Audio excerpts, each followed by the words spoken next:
ယနေ့သာသနာတော်နှစ်2558ခုနှစ်ကောဇာတက္ကရာ1386ခုပြာသူလဇန်6ရက်ခရစ်နှစ်2014ခုနှစ်12လပိုင်း26ရက်နေ့ညကျေးဇူးတော်ရှင်ဧကမဟာပန္တိတမိုးကုတ်ဆရာတော်ဘုရားကြီးဤတရားဌာနတနင်္သာရီတိုင်းဟိန္ဒာရွာစာသင်ကျောင်းဝင်းအတွင်းရှိဓမ္မပူဇနိယနေရာဌာန၌ဟိန္ဒာရွာဂောဇကံအတွင်းသရင်သုံးနေထိုင်တော်မူကြကုန်သောမြတ်စွာဘုရားအမှုရှိသောအရိယာနွယ်ဝင်သံဃာတော်ထေအရှင်သူမြတ်အပေါင်းတို့အားဥထိပ်ပန်းစင်လျက်မြို့မိရွာမိရွာဖလူကြီးမင်းများအားအမှုထား၍ဟိန္ဒာရွာရွာသူရွာသားအပေါင်းတို့မှစုပေါင်းဆင်ရင်ကျင်းပလှူဒန်းပြုလုပ်အပ်သောတတိယအကြိမ်ထေရဝါဒဓမ္မပူဇနိယအခါကာလတတိယည၌တရားတော်နာကြွရောက်လာကြသောယောဂီသူတော်စင်များအားလုံးစိတ်ဤချမ်းသာခြင်းကိုယ်ဤကျမ်းမာခြင်းပြည့်စုံစွာနှင့်ဦးဇင်းတို့ဟောပြောပြသမဲ့သစ္စာတရားများကိုနာလဲနာနိုင်ကြပါစေနာတဲ့အတိုင်းလဲသိကြပါစေသိတဲ့အတိုင်းလဲဒီဘဝဒီခန္ဓာမစွန့်ကြခင်ကိုယ်ဒုက္ခကိုလက်စသိမ့်အောင်ကျင့်ကြံကြိုးကုပ်ပွားများအားထုတ်နိုင်ကြပါစေလို့ရှေးဥစွာမေတ္တာပို့သပေးလိုက်ပါနော်သစ္စာတရားတော်တို့ကိုဟောကြားရာ၌သစ္စာ၄ပါးမြတ်တရားတော်တို့ကိုဆရာမကူတယံဘူးဉာဏ်တော်မြတ်ဖြင့်ကိုယ်တော်တိုင်အကျွင်းမဲ့ထိုးတွင်သိမြင်အောင်မြင်တော်မူပြီးတတ္တဝဝေနေယအပေါင်းတို့အားသစ္စာရည်ဤအမြိုက်ဆေးတော်တို့ကိုတိုက်ကြွေးတော်မူပေထသောမဟာကရုဏာတော်ရှင်ဗုဒ္ဓံမြတ်စွာဘုရားရှင်ကိုယ်တော်မြတ်ကြီးဤဂုဏ်တော်ကျေးဇူးတော်မြတ်စွာဘုရားရှင်ကိုယ်တော်မြတ်ကြီးကောင်းစွာဟောကြားဆုံးမတော်မူခဲ့၍ဆုံးမတော်မူသည့်အတိုင်းလိုက်နာကျင့်ဆောင်သောပုဂ္ဂိုလ်အပေါင်းတို့အားကျင့်ဆောင်သူတို့အလျောက်အခါမလင့်သောအကျိုးကျေးဇူးအထူးတို့ကိုပေးစေတတ်သောဓမ္မတရားတော်မြတ်တို့ဤဂုဏ်တော်ကျေးဇူးတော်မြတ်စွာဘုရားရှင်ကိုယ်တော်မြတ်ကြီးဤအဆုံးအမဓမ္မဒေသနာတော်တို့အားယနေ့နှစ်ပေါင်း2558ခုနှစ်တိုင်တိုင်အတွန်းရှိတည်တံ့ခိုင်မြဲအောင်အစဉ်အဆက်ထိမ့်သိမ့်စောင့်ရှောက်တော်မူလာကြကုန်သောတန်ခမ်းတန်ဃာတော်မြတ်အပေါင်းတို့ဤဂုဏ်တော်ကျေးဇူးတော်နှင့်တကွာဥစဉ်အားဤသစ္စာ၄ပါးမြတ်တရားတော်တို့ကိုကိုယ်တိုင်လည်းနာကြားသိရှိနိုင်အောင်ယောဂီအပေါင်းသူတော်ကောင်းတို့အားလည်းယခုကဲ့သို့တဖန်ပြန်လဲဟောပြောညွှန်ကြားပြသနိုင်အောင်နိဗ္ဗေလမ်းပြသွန်သင်ဆုံးမပေးတော်မူခဲ့ကြသောဘဝတစ်ပါးသို့ကွယ်လွန်အိဋ္ဌရောက်သွားကြပြီဖြစ်သောမွေးသဖခင်ကျေးဇူးရှင်နှင့်မွေးသမိခင်ကျေးဇူးရှင်ကြီးတို့၏ဂုဏ်ကျေးဇူးဆရာသခင်ဖြစ်တော်မူသော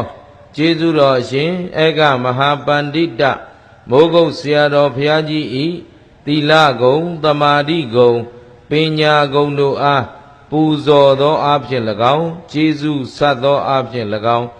ဦးဇင်း၏မျက်မှောက်သို့ယနေ့တရားနာကြွရောက်လာကြသောတန်တရာဤဆွေတော်မျိုးတော်အပေါင်းတို့အားကျေးဇူးဆက်သောအနေနဲ့ဟောကြားသွားမယ်ဓမ္မဒေသနာယဓမ္မပူဇနိယဓမ္မဒါနကောင်းမှုနိဗ္ဗာန်စုနတ်လူသာဓုခေါ်စေတော်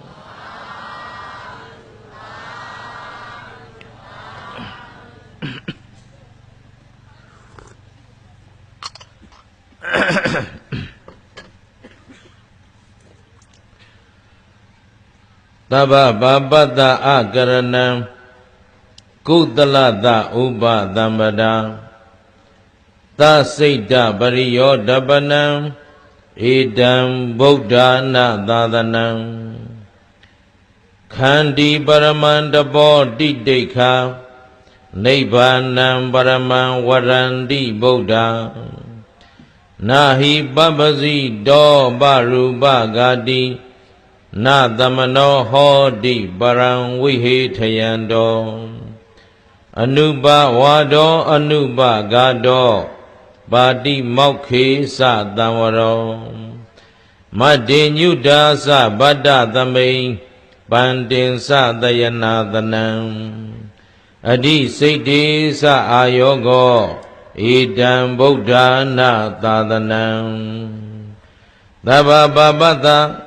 အလုံးစုံသောအကုသိုလ်ကိုယံအကရဏံအကျဉ်မပြုကျင့်ခြင်းသည်၎င်းကုသလတကုသိုလ်ကိုယာဥပသံပဒာအကျဉ်ပြည့်စုံစေခြင်းသည်၎င်းယံသစိတ်တပရိယောဓပနံအကျဉ်မိမိစိတ်ကိုဖြူစင်စေခြင်းသည်၎င်းအဋ္ဌိရှိ၏ဧတံအကုသိုလ်ကိုမပြုခြင်းကုသိုလ်ကိုပြည့်စုံစေခြင်းစိတ်ကိုဖြူစင်စေခြင်းအစရှိသောအဆုံးအမတရားတို့သည်ဗုဒ္ဓနာရှေရှေပွင့်တော်မူပြီးကြကုန်သောရှင်တော်ဗုဒ္ဓမြတ်စွာဘုရားရှင်တို့၏သာသနာကြီးစွာသောအဆုံးအမတော်သည်တိတိခာသီခံခြင်းဟုဆိုအပ်သောခန္တီခန္တိသီခံခြင်းခန္တိသည်ပရမံမြတ်သောတပောအကျင့်သည်နိဗ္ဗာန်ကိလေသာမှငြိမ်းအေးခြင်းဒီဟုသောနိဗ္ဗာန်ကိုပရမံမြတ်ဤဟု၍ဗုဒ္ဓမြတ်စွာဘုရားရှင်ကိုရောမြတ်အပေါင်းတို့သည်ဝရန္တိဟောတော်မူကြကုန်၏ပရူပဂာတိသူတစ်ပါးကိုသတ်ဖြတ်လေရှိသောသူသည်ပပ္ပစီတော်ယဟန်မြည်သည်နဟောတိမဖြစ်ပရံသူတစ်ပါးကိုဝိဟေထယံတော်ညင်းစေနှိမ့်ဆက်လေရှိသောသူသည်သမနောယဟန်မြည်သည်ဝါဗုဒ္ဓဤတပိသာသာဝကမြည်သည်နဟောတိမဖြစ်အနုပဝါဒောမစွတ်ဆွဲမကဲ့ရဲ့ခြင်းသည်၎င်းအနုပဂါဒောမညင်းစေမတတ်ဖြတ်ခြင်းသည်၎င်းပါတိမောက္ခေအကြီးမူဖြစ်သောပါတိမောက္ခတံဝရသီလ၌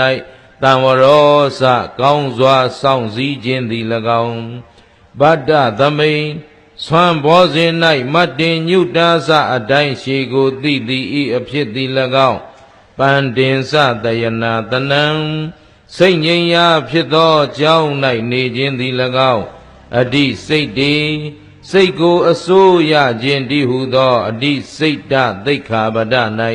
အာယောကောစလုံးလပြုခြင်းသည်၎င်းအဋ္ဌိရှိ၏ဧတံဤအလုံးစုံသောအဆုံးအမအပေါင်းတို့သည်ဗုဒ္ဓနာရှေရှေပွင့်တော်မူပြီးကြကုန်သောရှင်တော်ဗုဒ္ဓမြတ်စွာဘုရားရှင်တို့၏သာသနာကြီးစွာသောအဆုံးအမတော်သည်ဟု၍ဗုဒ္ဓနာနတ်လူတို့၏ထိပ်ပံယဟန်တို့၏ဆရာဖြစ်တော်မူသောဗုဒ္ဓရှင်တော်မြတ်ဖရာသည်ဝရာမိကောင်းစွာမသွေဟောကြားဆုံးမတော်မူခဲ့ပါပေသတည်း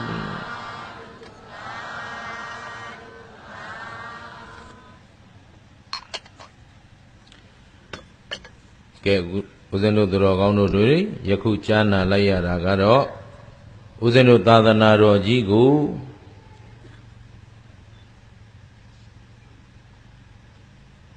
တိဆောက်ခဲ့တဲ့ဗုဒ္ဓရှင်တော်မြတ်ဖရာရဲ့အကြီးမားဆုံးသောအဆုံးအမဖြစ်ပါတယ်။မြတ်စွာဘုရားရှိစဉ်ကာလကလပြည့်လကွယ်ဥပုပ်နေ့တိုင်းဥပုပ်တန်ဃာများဥပုပ်ပြုကြတဲ့အခါမှာမြတ်စွာဘုရားကဩ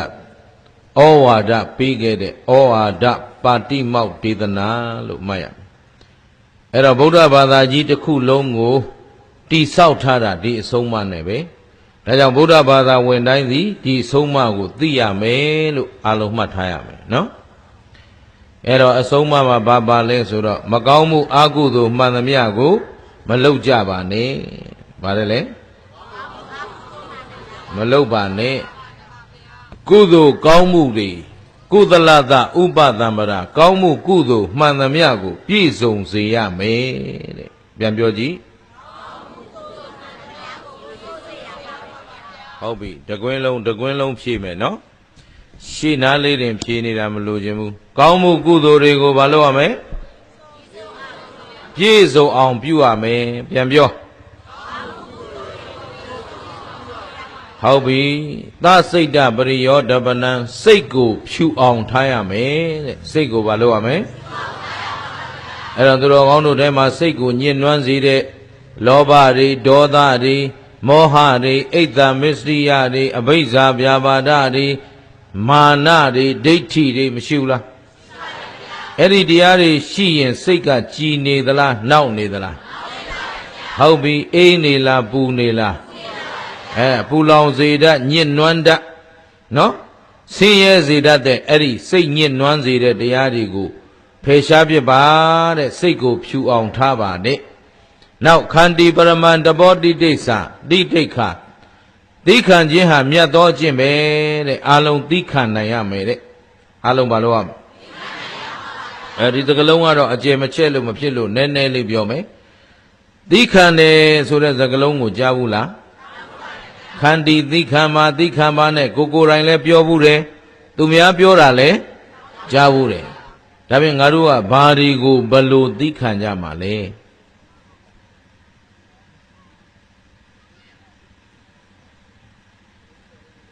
ငြိမ့်အားလုံးကိုငြိမ့်နေတာပဲနော်သူတို့များပါဇက်ပိတ်ပလိုက်တဲ့အတိုင်းပဲသီ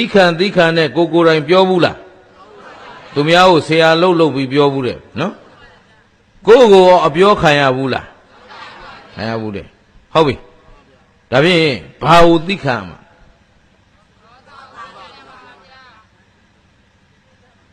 ဘယ်လိုသီခံမှာ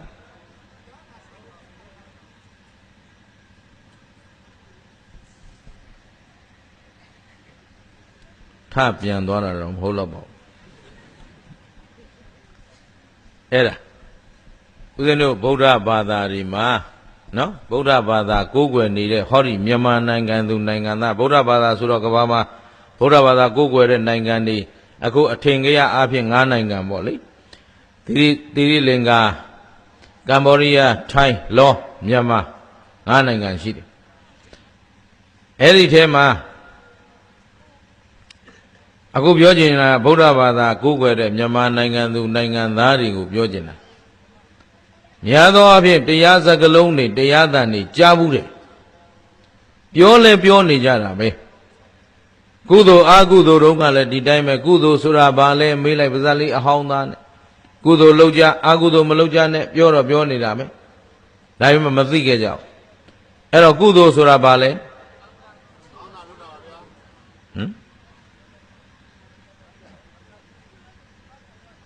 ဟောဒါလည်းမသိဘူးဒုက္ခပဲအဲ့တော့ငါဘယ်လိုလုပ်ရမလဲနော်တစ်ကပြန်စရှေ့ကညီတော်မောင်လွတ်ထားတာဘာမှဟောမသွားဘူးလားဥိစာရ2ရက်ဟောတာဘာတွေဟောသွားတော့ပထမရကပုဂ္ဂိုလ်4မျိုးဘာပုဂ္ဂိုလ်4တို့ဟုတ်ပြီတမောတမသုတ်ခေါ်တယ်အမောင်တွေကလာအမောင်တွေသွားအမောင်တွေကလာအလင်းတွေသွားအလင်းတွေကဟာအလင်းတွေသွားအမောင်တွေသွားဟုတ်လားဟုတ်ပြီဒုတိယညသံတရားလေဘုံဟုတ်ပြီအဲ့တော့အခုတို့ကုသိုလ်ပြောရအောင်နော်အဲ့တော့ခုနမကောင်းမှုအကုသိုလ်မှန်သမျှမလုပ်ကြနဲ့ကုသိုလ်ကောင်းမှုမှန်သမျှပြည့်စုံအောင်လုပ်ကြတယ်မဟုတ်ဘူးပြည့်စုံအောင်လုပ်မလို့သေချာမှစကလေးကစံတဝါဝါမှတ်သွားအိတ်ချင်မူရုနဲ့မှတ်သွားအေးအေးနဲ့ကိုယ်မှတ်သွားအိမ်ရောက်သွားဘာမှပါမှာမဟုတ်ဘူးအဲ့တော့အခုမကောင်းမှုအကုသိုလ်မှန်သမျှမလုပ်ကြနဲ့ဒါချွင်းချက်မရှိအကုသိုလ်လို့ပြောရင်ဘာမှမလုပ်နဲ့ကုသိုလ်ကောင်းမှုကိုပြည့်စုံအောင်လုပ်ပြန်ပြောကုသိုလ်ကောင်းမှုကိုအဲ့ဒါကောင်းမှုကဘယ်တော့ပြည့်မှာလဲ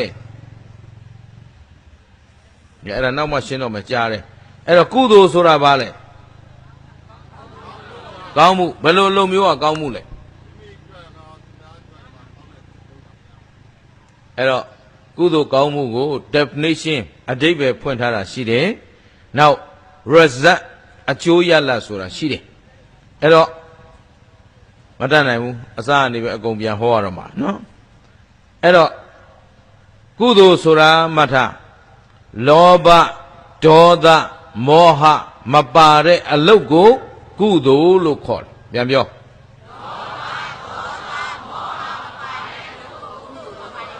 အဲ့ဒီမှာအလုတ်က၃မျိုးရှိတယ်နော်ကာယကံဝစီကံမနောကံလောဘဒေါသမောဟမပါတဲ့ကာယကံဝစီကံမနောကံအလုတ်ကိုကုသိုလ်လို့ခေါ်တယ်ဒါ definition မြတ်ဥတုပင်္ဂလပေးတဲ့ definition မဟုတ်ဘူးမြတ်စွာဘုရားဖွင့်ပေးသွားတဲ့အဓိပ္ပာယ်ဟုတ်ပြီနော်မှတ်ထားနော်အကုသိုလ်ဆိုတာခုနကနဲ့ပြောင်းပြန်မယ်လောဘဒေါသမောဟပါတဲ့အလုတ်ဟာလောဘဒေါသမောဟနဲ့လှုပ်နေရင်ကာယကံလှုပ်တယ်လောဘနဲ့လှုပ်တယ်ကုသိုလ်လားအကုသိုလ်လားဝစီကံပြောတယ်လောဘနဲ့ပြောနေတယ်ဒေါသနဲ့ပြောနေတယ်မောဟနဲ့ပြောနေတယ်ကုသိုလ်လားအကုသိုလ်လားအဲ့ဒါမှတ်ထားအဲ့ဒါကုသိုလ်အကုသိုလ်ရဲ့အဓိပ္ပာယ်အကျိုးရလကုသိုလ်ဆိုတာသည်တဲ့အနဝိဇ္ဇဒုက္ခဝိပါကလက္ခဏာအပြစ်မရှိချမ်းသာတော့အကျိုးကိုပေးတယ်တဲ့ကုသိုလ်သည်ကုသိုလ်တရားဟာလောကမှာအပြစ်မရှိဘူးတဲ့လောကသားတွေရဲ့သတ်မှတ်ချက်ကောလောကနိယာမအရာကောအပြစ်မရှိဘူးကုသိုလ်သည်အပြစ်ကင်း၍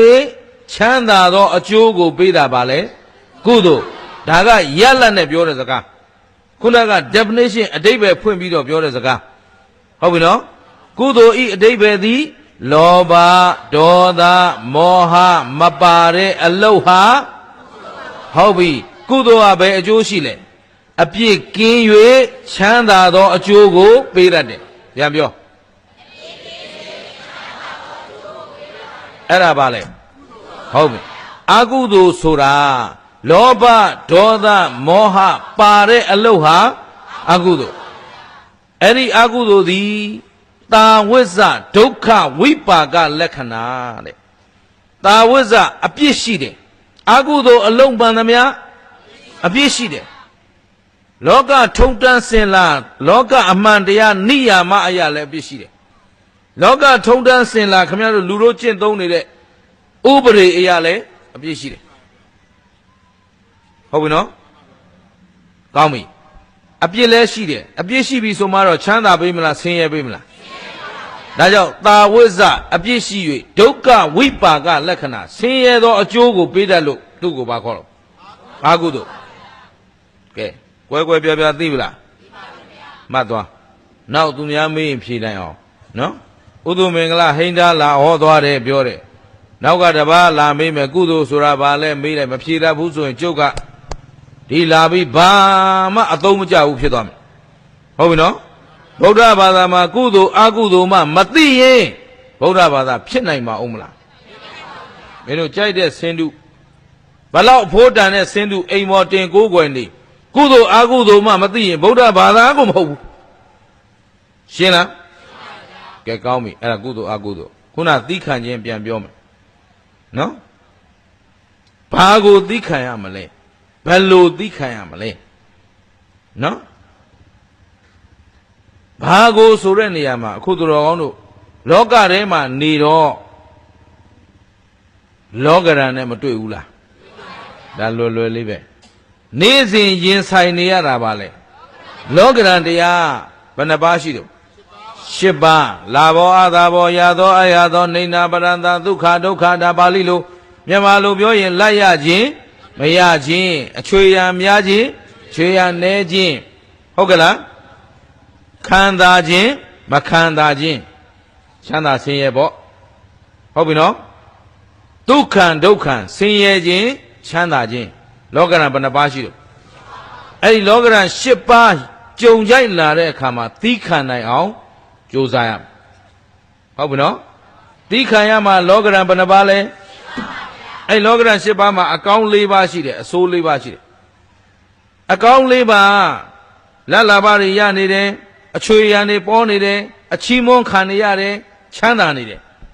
ဟုတ်ပြီနော်အဲ့လက်လာပါတွေရနေတဲ့အချိန်မှာလဲသီးခံနိုင်ရမယ်တချို့က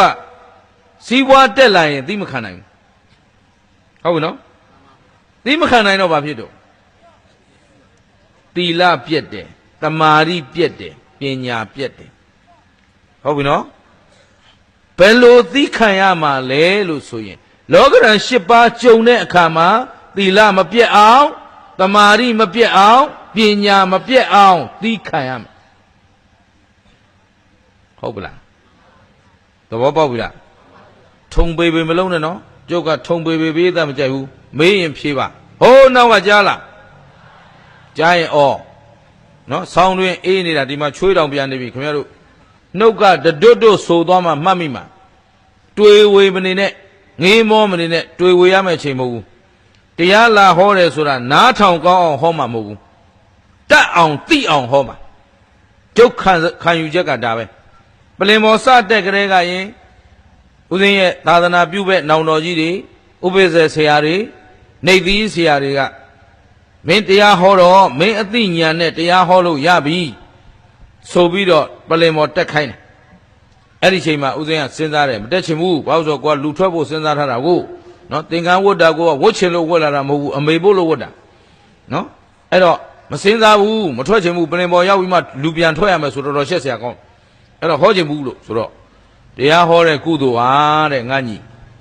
တပွဲပဲဟောတလုံးပဲဟောတမိနစ်ပဲဟောအနှိုင်းမဲ့ကုသိုလ်တဲ့ဆိုတော့ကုသိုလ်ကြတော့ရကျင်တာပေါ့နော်အဲ့တော့အနှိုင်းမဲ့ကုသိုလ်အဲ့တော့ဒီလိုအမျက်ဆုံးကုသိုလ်ငါညီလူမထွက်ခင်လေးယူသွားစမ်းပါအောင်ကွာတဲ့ကျောင်းကယောဂီတွေဟောရမှာတက်တာဟောတဲ့ဆိုတော့နောက်ဆုံးဘလို့မှတောင်းပန်လို့မရတော့ဟောရရောပေါ့ဗျာဟောတော့မယ်ဆိုတော့စဉ်းစားတယ်ငါတရားပလင်မဟုတ်ဘူးဘာအတွက်မှလဲဘာလို့ဖို့တက်မှလဲဘလို့တက်မှလဲအဲ့ဒီအချက်တွေအကုန်အဖြေထုတ်ပြီးမှပလင်ပေါ်တက်လာတာဟုတ်ပြီနော်အဲ့တော့တရားဟောတယ်ဆိုတာကိုယ်တိုင်တရားနာရင်လဲနားထောင်ကောင်းတဲ့အတန်လောက်နဲ့ကြည်နပ်နေတာမဟုတ်ဘူးပုံမြင်နားထောင်ခြင်းလို့ဇက်လန်းနားထောင်ခြင်းလို့ဆိုရင်ကိုယ့်အကိုရုပ်ရှင်သွားကြည့်နေမှာပေါ့ဘာတရားလာနာနေစရာလို့လဲဟုတ်ပြီနော်အသိပညာတိုးခြင်းလို့ဉာဏ်ပညာပွင့်လင်းခြင်းလို့အသိပညာတစ်ခုအတွက်နဲ့တရားနာမှာဖြစ်တဲ့အတွက်ငါလည်းတရားဟောတဲ့အခါမှာတရားသိအောင်သင်ကြားတော့နီးစနစ်ဖြင့်တရားဟောမယ်ဆိုပြီးပြင်ပေါ်တက်လာဟုတ်ပလားဒါကြောင့်ခမည်းတော်သိမှဖြစ်မှာသိမသိဘူးလေခမည်းတော်နှုတ်ကထွက်လာမှကျုပ်ကခံမှန်းလို့ရမှာကိုဟုတ်ပြီနော်ဒါကြောင့်မေးရင်ဘာလို့ဖြေကောင်းပြီအဲ့တော့သိခံရမယ်ဘာတွေကိုသိခံရမှာလဲလောကရန်၈ပါးဘယ်လိုသိခံရမှာလဲသီလမပြတ်အောင်တမာရီမပြတ်အောင်ပညာမပြတ်အောင်အခုခင်ဗျားတို့ဘယ်ဘဝရထားလဲလူဘဝကိုလူသီလမရှိဘဲနဲ့လူလို့ခေါ်လို့ရမလားလူမိလူဖကပေါက်ဖွာလာယုံတတ်တဲ့နဲ့လူဖြစ်ပြီလို့မထင်လိုက်ပါနဲ့ဟုတ်ပြီနော်အမီးမပါဂျိုမပါခြေတော့နှချောင်းပေါ်မတ်တက်ရပြီးတော့မတ်ရှောက်နေနိုင်တဲ့လူလို့မထင်လိုက်ပါနဲ့ဟုတ်ပလားလူမှန်ရင်လူသီလရှိရအ ਨੇ ဆုံး၅ပါးသီလလူမှန်ရင်သူတစ်ပါးအသက်သူတစ်ပါးမပေးသောပစ္စည်းမယူအောင်သူပစ္စည်းကိုပစ္စည်းစီကံရှိရတယ်သူများသားမယားစိတ်နဲ့တောင်မပြတ်မရဘူးတဲ့ဟုတ်ပြီနော်လူဆိုတာလူစီးရှိရတယ်တလိ္ဆာမှာအဲ့ဒီစီးမရှိဘူးသူမယားကိုမယားမရှိဘူးသူလင်ကိုလင်မရှိဘူးအမေမရှိဘူးနှမမရှိဘူးအမမရှိဘူးကြုံတဲ့အချိန်မှာကြုံတယ်လို့ခံစားပလိုက်တာအဲ့ဒါတလိ္ဆာဟုတ်ပြီနော်အဲ့တော့ဒါကြောင့်မို့လူစီကံလူသီလရှိမှဘာလို့ခေါ်မူသားမပြောရဘူးကြမ်းတမ်းတဲ့စကားမပြောရဘူးတိမ်ဖြင်းပေါ်ပြတဲ့စကားမပြောရဘူးဂုံးတိုက်တဲ့စကားမပြောရသေရီသေရဲ့ဘာကဗိမင်းကစောလောသာရဲ့ဆိုတာမူးရစေတတ်တယ်တွေ့ဝေတတ်တယ်လူဟာငကိုကမှတွေ့ဝေတတ်တဲ့အမျိုးအမှန်မခွဲခြားတတ်တဲ့အကျင့်ရှိနေတာကိုဒီတွေ့ရစ်မှုတတ်တဲ့အရာတောက်ထားဘယ်လိုလို့အမှန်သိအောင်မလဲအဲ့တော့အပြစ်ကြီးမကြီးဒါကြောင့်ငါးပါးသီလစောင့်ထိန်ဖို့လိုအပ်မလိုအပ်ငါးပါးသီလပြည့်ပြီဆိုရင်ဒီပုဂ္ဂိုလ်လူဘဝပြည့်ပြီဘဝပြည့်တာပဲရှင်းသလားဥစ္စာပစ္စည်းဆုံးရှုံးတာဘဝပြတ်တာလားသီလပြတ်တာဘဝပြတ်တာလားသီလရဲ့ သမာဓိဆိုတာကခဏလေးသမာဓိဆိုတာတည်ကြည်ခြင်းဖြောင့်မတ်ခြင်းလူဖြစ်ခိုက်မှာလူဘဝကိုတည်တည်ကြည်ကြည်လူဖြစ်ရတဲ့တလိ္ဆာအလုံးမလုပ်ဘူးဟုတ်ပြီနော်လူဖြစ်ရတဲ့ပိဋကအလုံးမလုပ်ဘူးဟုတ်ပလားဟဲ့မိကောင်းဖခင်မျိုးကောင်းရိုးကောင်းလို့ကိုတတ်မှတ်ပြီးတော့မြင့်မြတ်သောလူတစ်ယောက်ဖြစ်အောင်ကိုယ်စိတ်ဓာတ်ကိုလောကရန်နေဘလို့ရိုက်ခတ်လာရင်းရိုင်မသွားအောင်ကိုကျင့်တရားဖြောင့်မတ်အောင်အသက်သေးသည်အထိမတိမ်မဆောင်အောင်ထိမ့်သိမ့်နိုင်တာကိုတမာရီလို့ခေါ်တယ်ဟုတ်ပလားဒါကြောင့်မို့လို့ရှေးတုန်းကအမေရိကန်သမ္မတတောင်မှအသက်60ကျော်မှရွေးတယ်အဲ့ဒါလေးမှတ်ထားဘာဖြစ်လို့တုံးဆိုတော့အသက်60ကျော်ထိသူလေ့လာစည်းဝူးခဲ့တဲ့ပညာတွေရဲ့ပြည့်စုံမှုသူ့ဘဝယက်တည်မှုအတွက်ကိုကျင့်တရားဖြောင့်မတ်မှုအဲ့ဒီအသက်60ကျော်ကာလအတွင်းထဲမှာဂျားထဲမှာပျော်ရင်းပါရင်းနဲ့သူတို့ဘာကိုရဲ့လက်ထပ်ပေါင်းတင်ထားတဲ့မယားမဟုတ်တဲ့တခြားသောမိန်းမတစ်ယောက်နဲ့အလဲအပတ်သွားဘူးရင်တောင်အမေရိကန်သမ္မတကန့်ကွက်ခံဟုတ်ပလားအပြီး60အထိသူ့ကိုကျင့်တရားကိုဘယ်လောက်ထိမ့်သိမ့်နိုင်သလဲလက်မစ်စံတတ်မှတ်ပြီးမှသမ္မတရွေးတာ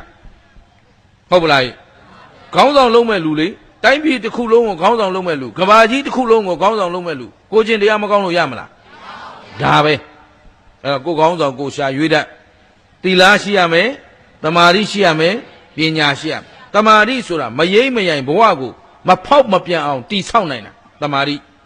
ပညာကိုဘဝအသက်ရှင်နေသမျှကာလပတ်လုံးအကျိုးရှိအောင်ဆောင်ရွက်နိုင်တာကိုပညာလို့ခေါ်တယ်ဟုတ်ပလားအဲ့တော့လောကရန်ဘာကိုသိခံရမလဲလောကရန်၈ပါးပြန်ပြောဘယ်လိုသိခံရမလဲ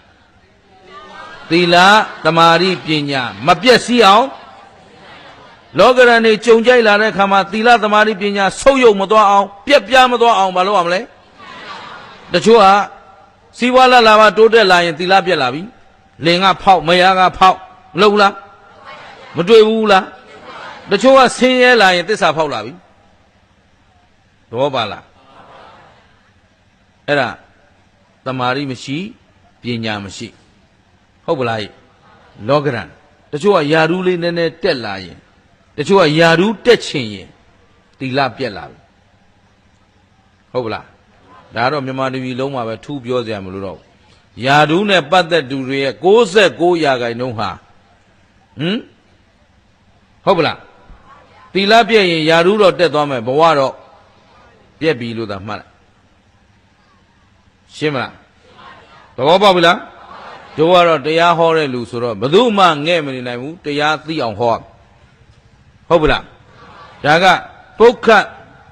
ရှုံချစော်ကားတာလားလောကအမှန်တရားကိုပြောတာလားအေးအဲ့ဒါကြောင့်မို့သီခံခန္တီပရမန်တဘောတိတိကခန္တီသီခံခြင်းခန္တီသည်ပရမန်မြတ်သောတဘောအကျင့်ပဲ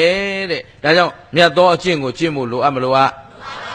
အဲ့တော့သူ့အသက်ကိုမတတ်ပါနဲ့တဲ့သူတစ်ပါးကိုစိတ်ပင်ပန်းအောင်မလုပ်ပါနဲ့တဲ့နောက်ကပါတိမောက်အားလုံးအစဆုံးကအဲ့ဒါလိုပါပါတယ်ဟုတ်ပြီနော်နောက်သူတစ်ပါးကိုမဆွဆွဲနဲ့မကဲ့ရဲ့နဲ့ဟုတ်ပလားသူတစ်ပါးကိုမတတ်ဖြတ်နဲ့မငင်းစေနဲ့စိတ်ကိုမလုပ်ရမယ်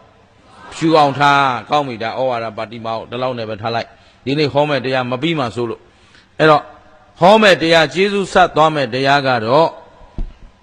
ဥပရိပန္နာတပါဠိတော်မှာလာတဲ့အနုပဒဝက်ကဘာလပန္နိတသုတ်ကိုဟောဘာဟောမယ်မြန်မာလိုပြောရင်လူမိုက်နဲ့လူလိမ္မာ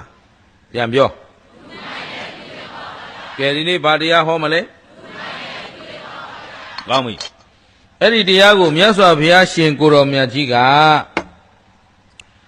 ဘယ်မှာဟောခဲ့သလဲလို့ဆိုရင်တာဝတိပြည်ဇေတဝန်ကျောင်းဘယ်မှာဟောတယ်အဲ့တော့မြတ်စွာဘုရားက45ဝါကာလမှာ16ဝါတိုင်ပေါ့လေဇေတဝန်ကျောင်းတော်မှာ18ဝါသတင်းသုံးခဲ့တာဖြစ်တော့အဲ့ဒီဇေတဝန်ကျောင်းတော်မှာဒီလိုညနေဇောင်းအချိန်ဆိုလို့ရှိရင်တရားပွဲကြီးကျင်းပတယ် ဒါဝိထိမျိုးတွေကလူတွေကလည်းတရားနာလာကြတယ်အဲ့တော့ယဟန်ပရိသတ်ယဟန်မပရိသတ်ဒကာပရိသတ်ဒကမပရိသတ်စုံလင်တဲ့အချိန်မြတ်စွာဘုရားကအရင်ဆုံးသူပရိသတ်ထဲမှာရှေ့ဆုံးကထိုင်နေတာယဟန်ပရိသတ်၄ပါးရဲ့အကြီးမှုဟာလဲယဟန်ပရိသတ်ဖြစ်တဲ့အတွက်ယဟန်တွေကိုခေါ်တယ်ဘိက္ခဝေဒီလိုခေါ်လိုက်တယ်ချစ်သားတို့တဲ့ချစ်သားတို့ချစ်သမီးတို့ပေါ့ဟုတ်ပြီနော်အဲ့တော့အောက်ကပရိသတ်ကြီးကလည်းအစင်သင့်ဖြစ်နေတယ်အရှင်ဘုရားမြတ်စွာဘုရားရဲ့တရားတော်ကိုကြားနာဖို့ငတ်လင့်နေကြတာအကုန်လုံးငြိမ်ပြီးတော့မြတ်စွာဘုရားနှုတ်တော်ကထွက်လာမဲ့အတန်တော်ကိုငတ်လင့်စောင့်စားနေကြတာဆိုတော့မြတ်စွာဘုရားကဘိက္ခဝေလို့အတန်ပြုတ်လိုက်ရင်ပြုတ်လိုက်တာနဲ့အောက်ကအစင်သင့်မဲ့ဗန္ဒီဆိုတာအရှင်ဘုရားဗန္ဒီဆိုတာဗာလဲဒါကြောင့်ခုနခင်ဗျားတို့တီလာပေးတဲ့ခါကျတော့အာမဗန္ဒီဆိုရင်လုံလောက်နေပြီးသားဒါပေမဲ့မြန်မာလူမျိုးကရှာရှည်တယ်သူတို့ကိုသူတို့ယဉ်ကျေးတယ်လို့ပို့ပြီးယိုသေးတယ်လို့ထင်တာအမှန်တော့သယောနေတဲ့အတိုင်းပဲအာမဗန္ဒီဆိုတာဗန္ဒီရှင်ဖျားအာမလိုက်ဆိုပါမယ်ဖျားဝန်ခံပါတယ်ဖျားပါပြီးသားဗန္ဒီဆိုတာကအရှင်ဖျားအဲ့တော့ဗန္ဒီအရှင်ဖျားအာမလိုက်ဆိုပါမယ်ဖျားအာမဗန္ဒီတပည့်တော်တို့လိုက်ဆိုကြပါမယ်ဖျားလို့ပါပြီးသားကိုနောက်ကဘာဤအရှင်ဖျားနောက်ကထပ်ထည့်တယ်ဟုတ်ပြီနော်အဲ့တော့ကိုပြောထားတဲ့စကားကိုယ့်အကိုနောက်ကသယောနေတာနဲ့အတူတူပဲဒီလူတွေဘာမှမသိပဲလုပ်နေတယ်ဆိုတော့အဖြေထွက်လို့အာမဗန္ဒီတင်ရပြောတယ်အကျင့်ပါနေလို့ဖျားသွားအကျင့်ပါနေမင်းတို့အကျင့်ပါနေတာဒေအိုးပဲရှိတယ်အဲ့ဒီကပြန်အကျင့်ပါလို့မပြင်ဘူးဆိုရင်ကောင်းလာစရာအကြောင်းမရှိဘူးသဘောပါလားအဲ့တော့လိုအပ်နေတယ်ချွတ်ယွင်းနေတယ်တိမ်ဆောင်းနေတယ်မှန်သိရင်ပြင်ရမယ်ကျုံနဲ့တွေ့ရင်တော့အော်ခမ်းမှာခင်ဗျားတို့ဟုတ်ပြီနော်တိုင်းပြည်ကအကုန်ချွတ်ခြုံကြပြီးတော့လူတွေရဲ့ဇာရိတအသိတရားတွေခေါင်းဖားနေလို့ကမ္ဘာအလယ်မှာအရှက်ကွဲနေပြီလာထိကြိုက်နေတာဗုဒ္ဓဘာသာအရှင်ဘုရားတို့ဗုဒ္ဓဘာသာကြောင့်ဆင်းရဲနေတာတဲ့ဗမာပြည်ကိုကျုပ်တို့လာဆွတ်ဆွဲနေဟုတ်လားခင်ဗျားတို့ဗုဒ္ဓဘာသာအတိုင်းကျင့်လို့ဆင်းရဲနေတာလားကျင့်လို့ဆင်းရဲတာလားမကျင့်လို့ဆင်းရဲတာဗုဒ္ဓဘာသာအမိခံပြီးဖျားစော်ကတရားစော်ကတန်ခါစော်ကားနေကြလို့ဂိုင်းသိနေတာရှင်းလားဒါဖြင့်ယရဏသုံးပါးကိုကောင်းစွာကိုးကွယ်စိတ်ကပ်တတ်ဖို့လိုအပ်မလိုအပ်အဲ့တော့စိတ်ကပ်တယ်မကပ်တယ်တော့မသိဘူးစွန့်ခံလဲပါမစ်ယူရတယ်အလူခံလဲပါမစ်ယူရတယ်တရားပွဲလဲပါမစ်ယူရတယ်ခွင့်မပြုမဟောရဘူးဆိုတော့ဖျားတဲ့ကြီးတဲ့နိုင်ငံဖြစ်နေတယ်ဟုတ်ပြီနော်ကျုပ်တို့ဟောတယ်ဆိုတာဖျားတရားဟောတာဓမ္မဂတိကဖျားတရားမဟောရင်ဟောစရာရှိဘူးတခြားအရာကိုယ်စိတ်ကြိုက်ကိုယ်အယူဆဟောရင်လည်းအဲ့ဒါတရားမဟုတ်ဘူးဒါကြောင့်အခုဦးဇင်းတို့ကစာမှာတက်သိပြုရတယ်ပိဋကတ်သုံးပါမို့ဥပရိပါဏာသပါဠိတော်ကလာတဲ့ဘာလာပဏိတသုတ်ဘသူဟောခဲ့တာတော့မြတ်စွာဘုရားသေချာပြောဘသူဟောခဲ့တာတော့မြတ်စွာဘုရားဟောခဲ့တာဘယ်မှာတော့သာဝတိပြည်ဇေတဝန်ကျောင်းတော်ကျင်တတ်ပြီလားကဲခုစပြီဘိက္ခဝေဆိုတော့အောက်ကဗန္ဒီအရှင်ဘုရားနောက်ကမပါဘူးနော်ဗန္ဒီဆိုတာကအရှင်ဘုရားဆိုတော့မှခြေသားတို့နားထောင်ကြတဲ့ငါဒီနေ့မင်းတို့ကိုလူမိုက်နဲ့လူလိမ်မာအကြောင်းဟောခဲ့တဲ့ဗါတယ်လေအဲ့တော့ခြေသားတို့လောကမှာလူမိုက်ကိုလဲလက္ခဏာ3ရပ်နဲ့လူမိုက်လို့သိနိုင်တယ်လက္ခဏာဘယ်နှရပ်ဒါဖြင့်လူမိုက်လက္ခဏာဘယ်နှရပ်ရှိလဲ3ရပ်လူမိုက်သည်တဲ့ခြေသားတို့မကောင်းသောအကြံကိုကြံလိမ့်ရှိတယ်ဗါလဲလေလူမိုက်မှန်ရင်ကောင်းတဲ့အကြံမကြံဘူးမကောင်းတဲ့အကြံကြံလို့သူ့ဘာလို့ခေါ်တော့လူမိုက်ဆိုတော့မကောင်းတဲ့အကြံဆိုတာအဘိဇ္ဇာဆိုတာသူများပစ္စည်းကိုယ့်ပစ္စည်းဖြစ်အောင်သူတော်ဘာပစ္စည်းကိုမတရားသဖြင့်လိုချင်တယ်သူများသားမယားကိုအချောင်နိုင်ဖို့ကြံနေတယ်ဟုတ်ပြီနော်အဲ့ဒါအဘိဇ္ဇာမကောင်းသောအကြံကြံနေတာရှင်းသလားရှင်းပါဗျာသူများပစ္စည်းကိုယ့်ပစ္စည်းဖြစ်ရှင်တယ်ဟုတ်ကလားသူတော်ဘာမယားကိုမယားဖြစ်ရှင်တယ်ဟုတ်ကလားလွဲမားတဲ့အဘိဇ္ဇာတွေကြံနေတယ် ဗျာပါဒ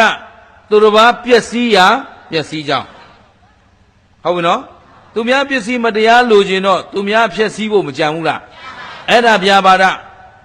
ဟုတ်ပြီနော်နောက်ဝိဟိန္ဒသူတစ်ပါးကိုစိတ်ဆင်းရဲအောင်ကိုယ်ဆင်းရဲအောင်သူ့အကြံစီမှာဒါပဲရှိတယ်ဘယ်လိုနိုင်ထက်စီးနှင်းပြူရမလဲဘယ်လိုအနိုင်ကျင့်ရမလဲသူတစ်ပါးတွေသူ့ကိုမလန်နိုင်အောင်မော်မကြည့်နိုင်အောင်ဘယ်လိုနှိပ်စက်ရမလဲအဲ့ဒီအကြံမျိုးပဲကြံနေတယ်အဲ့ဒါကိုဘာခေါ်တော့လူမိုက်ရဲ့လက္ခဏာတစ်ချက်မှာမကောင်းသောအကြံကိုသာကြံတယ်နှစ်မကောင်းသောစကားကိုသာပြောတယ်ဘာကိုပြောတယ်တစ်လူမိုက်သည်လူမိုက်မှန်ရင်မှုသားပြောတယ်လူမိုက်ကဘာလဲ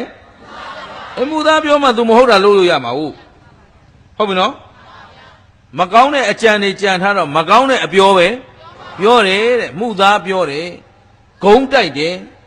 တို့တစ်ပါးချစ်ချင်းပြိုကွဲအောင်ဒါမှသူများသားမယား तू ကြံလို့ရမှာဟုတ်အဲ့တော့သူများရဲ့ညီညွတ်ချင်းတွေကိုပြိုကွဲအောင်ဖြိုခွဲလေရှိတယ်ဂုံတရားမှာဟုတ်ပြီနော်ဖယိုဖယဲကွဲအောင်ပြောရမှာပရိပက္ခဖြစ်အောင်လုပ်ရမှာကြည်နဲ့တယ်အဲ့တော့ဒီပုဂ္ဂိုလ်ရဲ့အပြောမှာဘယ်တော့မှညီညွတ်ခြင်းမပါဘူးကြုံမှုတယ်ဦးသိန်းအမျိုးတွေကပါပဲညီတော်မောင်တယောက်ပါပဲသူရောက်တာလဲအရက်မှာဘလောက်ညီနေတဲ့ပုဂ္ဂိုလ်တွေဖြစ်ဖြစ်သူရောက်ရင်ပြဿနာတက်တာပဲ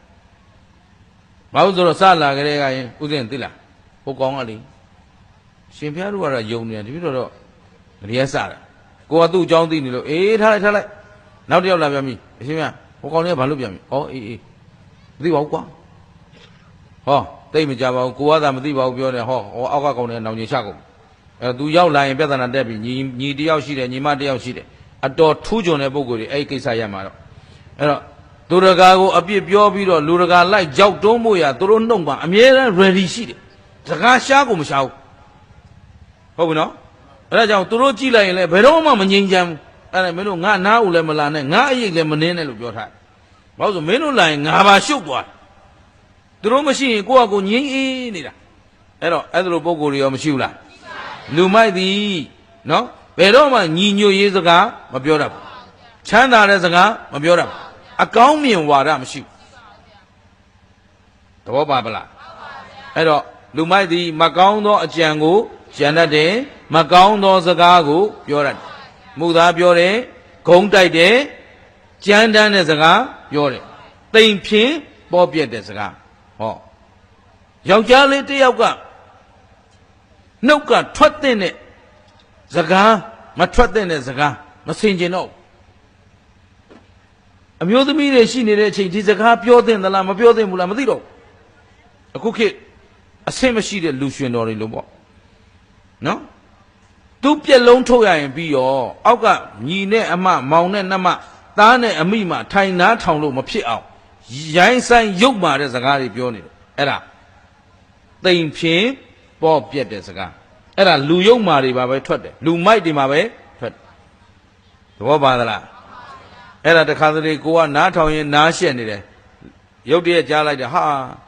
ဇက်စင်ကြီးပေါ့ဒီစကားပြောသလားဆိုတော့အောက်ကခိုင်ကြည့်နေတဲ့ဒကမတွေရီးနေတယ်။အော်သူတို့ကလည်းလက်ခံတယ်ဆိုတော့ဒါမိမပြက်တွေပဲ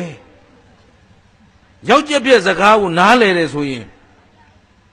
ဘာခေါ်မလို့ရှင်းလားသဘောပေါက်သလားအဲ့ဒါထိုင်နားထောင်နေတာကိုယ်တိုင်ပြက်နေလို့ဟုတ်ပလားဟဲ့တရားရှိကိုအစင်တန်းရှိအောင်ကြိုးစားပါအဲ့တော့လူမိုက်သည်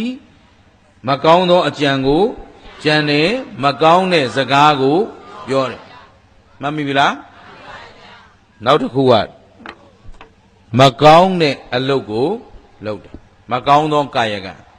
သူများအသက်ကိုယ်ဒီလက်ရောက်တတ်တယ်သူများဥစ္စာကိုကိုယ်တိုင်ခိုးတယ်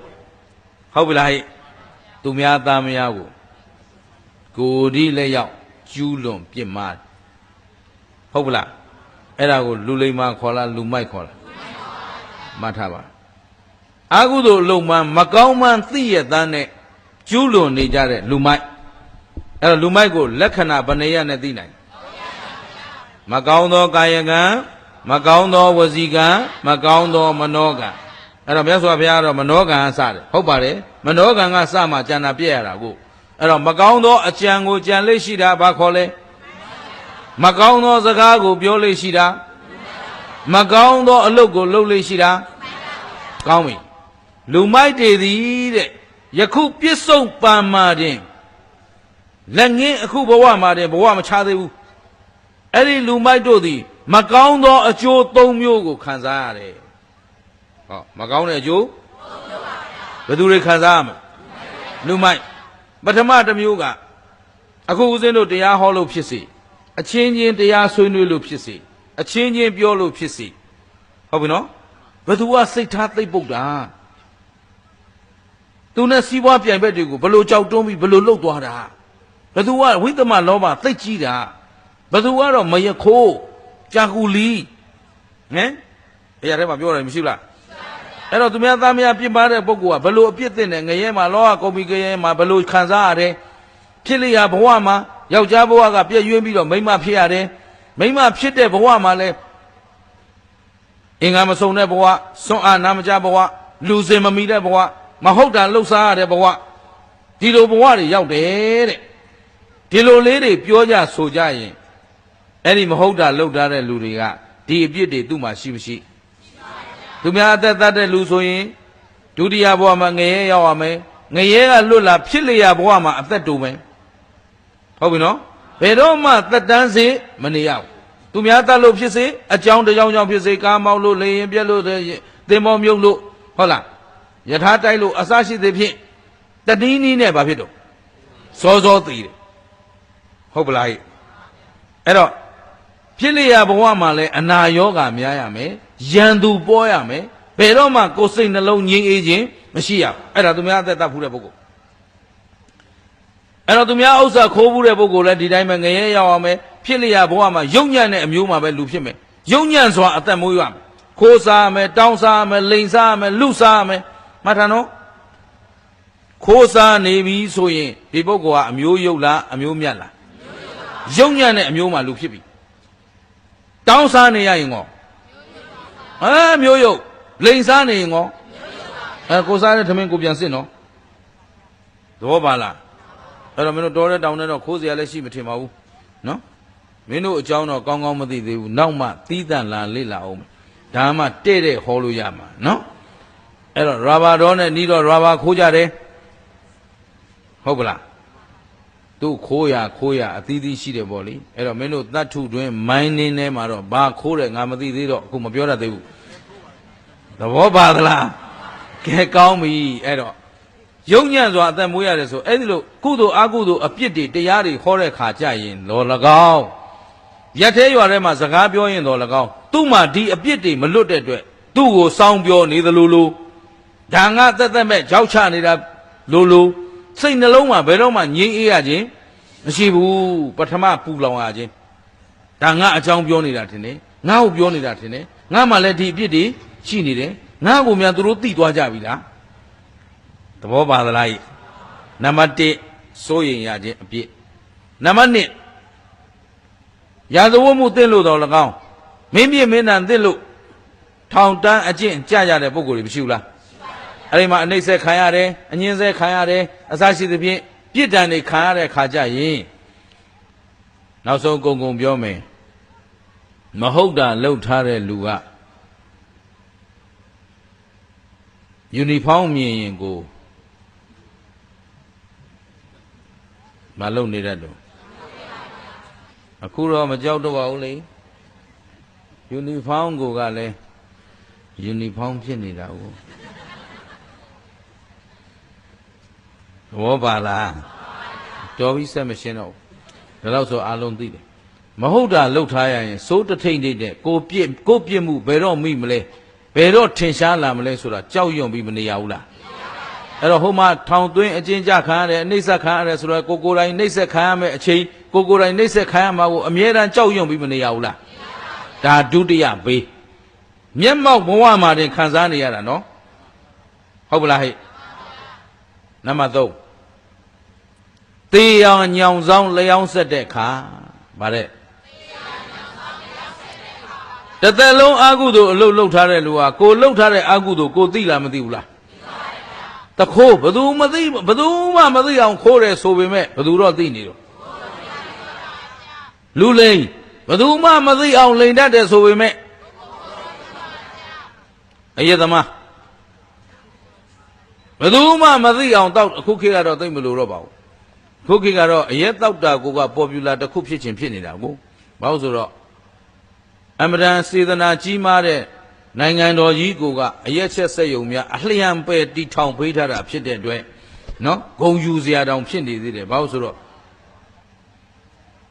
အရက်ပလင်းကမဲပေါက်လို့တဲ့ကြော်ညာမှာတော့မှနော်မျက်ထောင်နေကြီးနဲ့ရွဲပြဲနေတဲ့မျက်နှာနဲ့တနိုင်ငံလုံးလှဲ့ကြော်ညာရဲတယ်ဆိုတော့ဒါတော်တော်ထူးခြားတဲ့ခေတ်လို့ပြောရမှာပဲဟုတ်ပြီနော်ကဲအဲ့တော့သေရာညောင်ဆောင်လျောင်းဆက်တဲ့ခါဘယ်ခါတဲ့သေရာညောင်ဆောင်လျောင်းဆက်တဲ့ခါပါဗျာအဲ့တော့တစ်သက်လုံးလှုပ်ထားတဲ့အကုသိုလ်တွေဟာကိုမဟုတ်တာလှုပ်ထားမှဘယ်သူကိုယ်တိုင်သိတော့ကိုယ်တိုင်သိနေတယ်ကိုယ်တိုင်သိနေတော့တေဂာနီးကြရင်လာပြီမြတ်စွာဘုရားတော့ဘာနဲ့ဥပမာပေးလဲဆိုတော့အခုခင်ဗျားတို့ကတောင်ကြားထဲမှာနေတော့အဲ့ဒီဥပမာနဲ့ပိုကြိုက်နေဝင်ရင်ခင်ဗျားတို့ဟိန်းစားနေထွက်တာလဲနောက်ကြတယ်နေဝင်တာလဲစောတယ်အောင်မှာသူနောက်ကြခြင်းသေးတယ်တောင်ကြားထဲနေတာကိုစောသေးသလားနောက်ကြသေးသလားနော်နေဝင်တာမဖြစ်တော့အဲ့တော့နေဝင်ချင်းတေဂာနီးဆိုတာနေဝင်ချင်းနဲ့နိုင်ရမှာလीနေဝင်ချင်းကြလာတဲ့အခါဟိုပင်လယ်တွေကကျတော့မျက်စိတဆုံကြည့်ပြီးတော့နေလုံးကြီးပင်လယ်အောက်မြုပ်သွားမှမှောင်တာမလားအခုခမည်းတော်မှာကျတော့နေမဝင်ခင်ကတောင်အရိပ်တွေမကြဘူးလားဒီတောင်တွေကခမည်းတော်ပေါ်အရိပ်မထိုးဘူးလားအဲ့ဒါပြောတာတေဂာနီးကြရင်ခမည်းတော်လှုပ်ထားတဲ့အာကုသို့အရိပ်နမိတ်တွေလာလိုက်မယ်တဲ့အဲ့ဒီအရိပ်ဆိုးကြီးတွေထိုးလာတဲ့အခါကျတော့ငရဲနမိတ်တွေထင်လာမယ်ဟုတ်ပြီနော်ပြိတ္တာနမိတ်တွေအတူတူကဲနမိတ်တွေထင်လာမယ်ငါလည်းတစ်သက်လုံးကောင်းခဲ့တာမဟုတ်တော့ဆိုတဲ့နောင်တတွေရောက်လာမယ်ဆိုတော့တောကပရိဒေဝဒုက္ခဒေါမနတတွေနဲ့အဲ့ဒီမှာလောင်မြိုက်ခြင်းကိုခံရမယ်ရှင်းသလားဟဲ့တချို့ကငရဲမီဟုံထနေတာကိုမြင်ရတချို့ကခွေးနဲ့ကြီးတွေလာဆွဲတာကိုမြင်ရတချို့ကြတော့ပုတ်စော်တွေဟောင်ထနေတာအဲ့ဒါဆိုမစင်စားရတဲ့ဘဝရောက်တော့မှ तू ကတော့ပါလားအခုတရားသူကြီးတို့ဘာလို့ဆိုရင် तू အဲ့မစင်စားတဲ့ဘဝရောက်တတ်တယ်နော်ကိုကုတ်သားကိုဖဲ့စားတာတို့ဟုတ်လားလက်စားထားတာဟုတ်အဲ့တော့လက်စားထားတဲ့ပုဂ္ဂိုလ်တွေဟာနောက်ဆုံးမစင်စားကဲကောင်းပြီအဲ့တော့အဲ့ဒီသေဂာနီးမှာလဲနမိတ်ဆိုးအရိပ်ဆိုးတွေနဲ့ပူလောင်တဲ့ဆင်းရဲကိုမခံရဘူးလားအဲ့တော့မျက်မှောက်ဘဝမှာတင်ခံရမယ်အချက်ပဲတစ်ချက်လေအဲ့တော့သူတော်ဘာတရားကြောင့်ဘုရားကြောင့်ပြောတိုင်းလဲကိုယ့်ကိုရွဲ့ပြောနေသလိုထင်ရတယ်အမြဲပူလောင်နေတယ်တဲ့စိတ်နှလုံးငြိမ်းချမ်းမှုမရဘူးသူတော်ဘာပြစ်ဒဏ်ခံရတိုင်းလဲကိုယ့်အလက်ဘယ်တော့ရောက်မလဲဆိုပြီးမစိုးရိမ်ရဘူးလားနံပါတ်3သေဂာနီးကြတော့ဒီအကုသိုလ်နမိတ်တွေရဲ့နှိပ်စက်ခြင်းကိုခံရမယ်သဘောပါသလားအဲ့တော့မကောင်းတဲ့ဒုစရိုက်မနောဒုစရိုက်ဝစီဒုစရိုက်ကာယဒုစရိုက်တရားဘယ်နှပါ3ပါးကိုမိဝဲလေးရှိတဲ့လူဟာအပယ်ငရဲကိုရောက်တတ်တယ်တဲ့ငရဲဒုက္ခဆိုတာနှိုင်းပြเสียတောင်မရှိပါဘူးမြတ်စွာဘုရားငရဲမှာဘယ်လောက်ဆင်းရဲတယ်ဆိုတာနှိုင်းပြเสียဥပမာမရှိဘူးဒီတော့ယဟန်တစ်ပါးကထပြီးတော့လျှောက်တယ်အရှင်ဘုရားတဲ့တပည့်တော်များရိပ်မိယုံအနှဲငယ်မြနှိုင်းရှင်ပြနိုင်တဲ့အကြောင်းအရာများမရှိဘူးလားဗျာငရဲနဲ့ပတ်သက်လို့သူသိချင်တယ်ဆိုတော့မြတ်စွာဘုရားရှင်ကိုရောမြတ်ကြီးကအာရှိတာဘောချစ်တာတဲ့ပြောမယ်ဆိုရင်မင်းတို့နားလည်အောင်ငါပြောလို့ရပါတယ်ပြောနိုင်စွမ်းရှိပါတယ်ဒါဖြင့်တပည့်တော်တို့ကိုအစဉ်သနာခြင်းကိုအကြောင်းပြု၍ဥပမာပေးတော်မူပါဗျာဆိုတော့မင်းတို့အလွယ်ဆုံးဥပမာတစ်ခုပေးမယ်ကွာတဲ့မင်းပြစ်မင်းတန်တင့်တဲ့ရာဇဝတ်သားတစ်ယောက်ကိုရှင်ဘုရင်ကပြစ်ဒဏ်ရှိတယ်ဆိုပြီးပြစ်ဒဏ်ချလိုက်တယ်မနဲ့ခင်းမာတင်လှန်အချက်100ထိုးရမယ်ဘယ်လောက်ထိုးရ ခန္ဓာကိုယ်ရင်ပတ်ကိုလန်ချက်တရားထိုးတတ်စေထိုးပြီနေ့လေကြတော့မေးပြီမနေ့ကရာဇဝတ်သားသေပလားဆိုကြပါစို့မသေးသေးပါဘူးမင်းကြီးမသေးသေးနေ့လေလဲအချက်တရားထိုးဟုတ်ပြီနော်နေ့လေအချက်ကဲညနေဆောင်တော့မေးပြန်ပြီရာဇဝတ်သားသေသွားပြီလားသေသေးဘူးမသေသေးရင်နောက်ထပ်လမ်းချက်တရားထိုးမနေ့တရားနေ့လေတရားခံနိုင်ပါမလားဟမ်တစ်ချက်နဲ့တောင်မသိနိုင်ဘူးလားသိနိုင်တယ်ဒါဘုရားကဥပမာပေးတာမို့လို့နော်အဲ့တော့အဲ့ဒီလမ်းချက်တရားတနေ့ကို3ကြိမ်ထိုးခံရတဲ့ဒုက္ခဘယ်လောက်ပင်ပန်းဆင်းရဲမယ်ဆိုတာခင်ဗျားတို့ခံမှန်းလို့ရမလားအဲ့တော့လန်ထိုးတာခဏထားဆရာမရိုက်တာခံဘူးလားနှစ်ချက်က3ချက်ဆိုရင်မခံနိုင်တော့ဘူးဟုတ်ကလားဒီနေရာပဲထိုက်ရရင်ဟမ်တချို့အသားရည်စုပ်ပြတ်တဲ့ဒီရက်ဆက်တဲ့ဆရာမမျိုးတွေနဲ့အရိုက်ခံရတယ်မရှိဘူးလားငယ်ငယ်တုန်းကဆိုဦးဇင်းတို့ဟိုမှာပေတံလေးတွေမှာဓားပါတယ်အဲ့ဒီဓားပါတာနဲ့လက်ကိုအခောက်ခံရတယ်အဲ့တော့ပထမတစ်ချက်ခောက်ကလေးကလက်ကပေါက်သွားပြီအဲ့ဒီနောက်ထပ်တစ်ချက်အဲ့ဒီနေရာထပ်ခောက်ဘယ်ထွတ်လို့လူးနေတာပေါ့ဟုတ်ပြီနော်အဲ့တော့အခုလန်ချက်ဘယ်လောက်လဲတရားခန္ဓာကိုယ်ကိုတစ်နေ့ကိုဘယ်နှကြိမ်အဲ့ဒီထိုးခံရတဲ့ဒုက္ခသည်စိတ်ကူးယဉ်ကြည်စမ်းခန္ဓာယဉ်ရှိပါမလားစိတ်ကူးနဲ့ခံကြည့်နော်အဲ့တော့အဲ့ဒီဒုက္ခနဲ့ငရဲဒုက္ခနှိုင်းရှင်ကြည့်ရင်တဲ့မြတ်စွာဘုရားကသူ့လက်ထဲကိုကြောက်ခဲလေးတွေကင်လိုက်တယ်จิตသားတို့ငါလက်ထဲမှာရှိတဲ့ကြောက်ခဲကိုကြည်သမ်းတဲ့ဟောဒီလက်ထဲကကြောက်ခဲအရေအတွက်နဲ့မြင့်မို့တောင်ကြီးနဲ့နှိုင်းရှင်ကြည့်ရင်ဘယ်လိုပြောရမလဲလက်ထဲကကြောက်ခဲကဘာမှမပြောပလောက်ဘူးဟုတ်ကလားမြင့်မို့တောင်ကြီးကအစဘောင်းများစွာကျေပြန့်ကြီးမားနေတယ်ဆိုတာမသေးကြဘူးလားအဲ့တော့ငါပေးတဲ့ဥပမာလိုပဲတဲ့မနဲ့လန်အချက်တရားနေ့လေလန်အချက်တရားညနေလန်အချက်တရားထိုးခံရတဲ့ဒုက္ခသည်တဲ့ငါလက်ထဲကကြောက်ခဲဒုက္ခလောက်ပဲရှိတယ်ငရဲဒုက္ခကဟိုမြင့်မိုတောင်ကြီးကဲ့သို့ကြီးကျယ်တယ်ဟုတ်ပလားပထမဦးဆုံးမင်းတို့ငရဲရောက်ပြီဆိုအရင်ဆုံးအလုတ်ခံရမှာကလက်နှစ်ဖက်ကိုဆွဲခြေထောက်နှစ်ဖက်ကိုဆွဲရဲနီနေတဲ့တန်ပင်ကြီးတွေနဲ့တန်ဆို့ကြီးတွေနဲ့လက်နှစ်ဖက်ကိုရိုက်မယ်ခြေထောက်နှစ်ဖက်ကိုရိုက်မယ်ပြီးရင်1 byte အလဲကောင်ဝင်ရိုက်မယ်ဟုတ်ပလားပြီးရင်တန်ပြားရဲတောက်နေတဲ့ရဲတန်ပင်ကြီးပေါ်ကတ်ခံပြီးရင်မီးဟုံဟုံတောက်နေတဲ့တန်ဆူကြိုတန်ကြာဘုတ်တွေနဲ့အရိုက်ခံကဲခံနိုင်မလားဟုတ်ခင်ဗျာ9ကြော်လေးကျက်ကစုံရွက်ကြော်လေးဘာလေးညာလေးကြော်ဘူးလားအဲ့တော့စီလေးနည်းနည်းထည့်ပြီးတော့အရွက်ကလေးထည့်လိုက်လဲရှဲကနေတခါလဲတွန့်လိမ့်ပြီးမသွားဘူးလားငါးတွေထည့်လိုက်တော့တခါလဲကျွတ်ပြီးမသွားဘူးလားအဲ့ဒီတိုင်းခင်ဗျားတို့ငရဲအိုးနဲ့ခံရမယ်ဆိုရင်ခံနိုင်မှာမလားနမူနာသိကျင်လွယ်ပါတယ်မြတ်စွာဘုရားကတော့ဘုရားမို့လို့ဥပမာတွေသိသိချာချာပေးတာကျုပ်ကတော့လွယ်လွယ်လေးပေးမယ်စီချက်ကိုချက်အောင်ချက်လက်ညှိုးထည့်ကြည့်လိုက်သဘောပါလားအဲ့ဒီအစပေါင်းရာထောင်တောင်းတကူလုံးပြစ်ချခံရမယ်ပြီးတော့ဒီငရဲသားဟာငရဲမှာခွေးတွေစားခံရမယ်လောက်တွေစားခံရမယ်ဘယ်လိုဒုက္ခတွေခံရဒီငရဲသားသေသလားဆိုတော့မသေးဘူးတဲ့အကုသို့မကုံသေးသေးမသေးဘူးဒါတော့အသေးခံရမှာလားအရှင်ခံရမှာကျင့်သလားခံနိုင်ရရှိပါမလားဒါငရဲဒုက္ခတလိ္ဆန်ဖြစ်သွားပြီဆိုတော့တလိ္ဆန်မှာအခုကောက်ရိုးစားမြက်စားနေတဲ့တလိ္ဆန်တွေမရှိဘူးလားနွားဖြစ်မယ်ကြွဲဖြစ်မယ်စိတ်ဖြစ်မယ်ခင်ဗျားတို့ကောက်ရိုးစားကျင်သလားမြက်စားကျင်သလားဒါပဲကိုပြန်ပြောငါကောက်ရိုးစားတဲ့ဘဝရကျင်သလားဒါကရင်ကြီးပြောတာ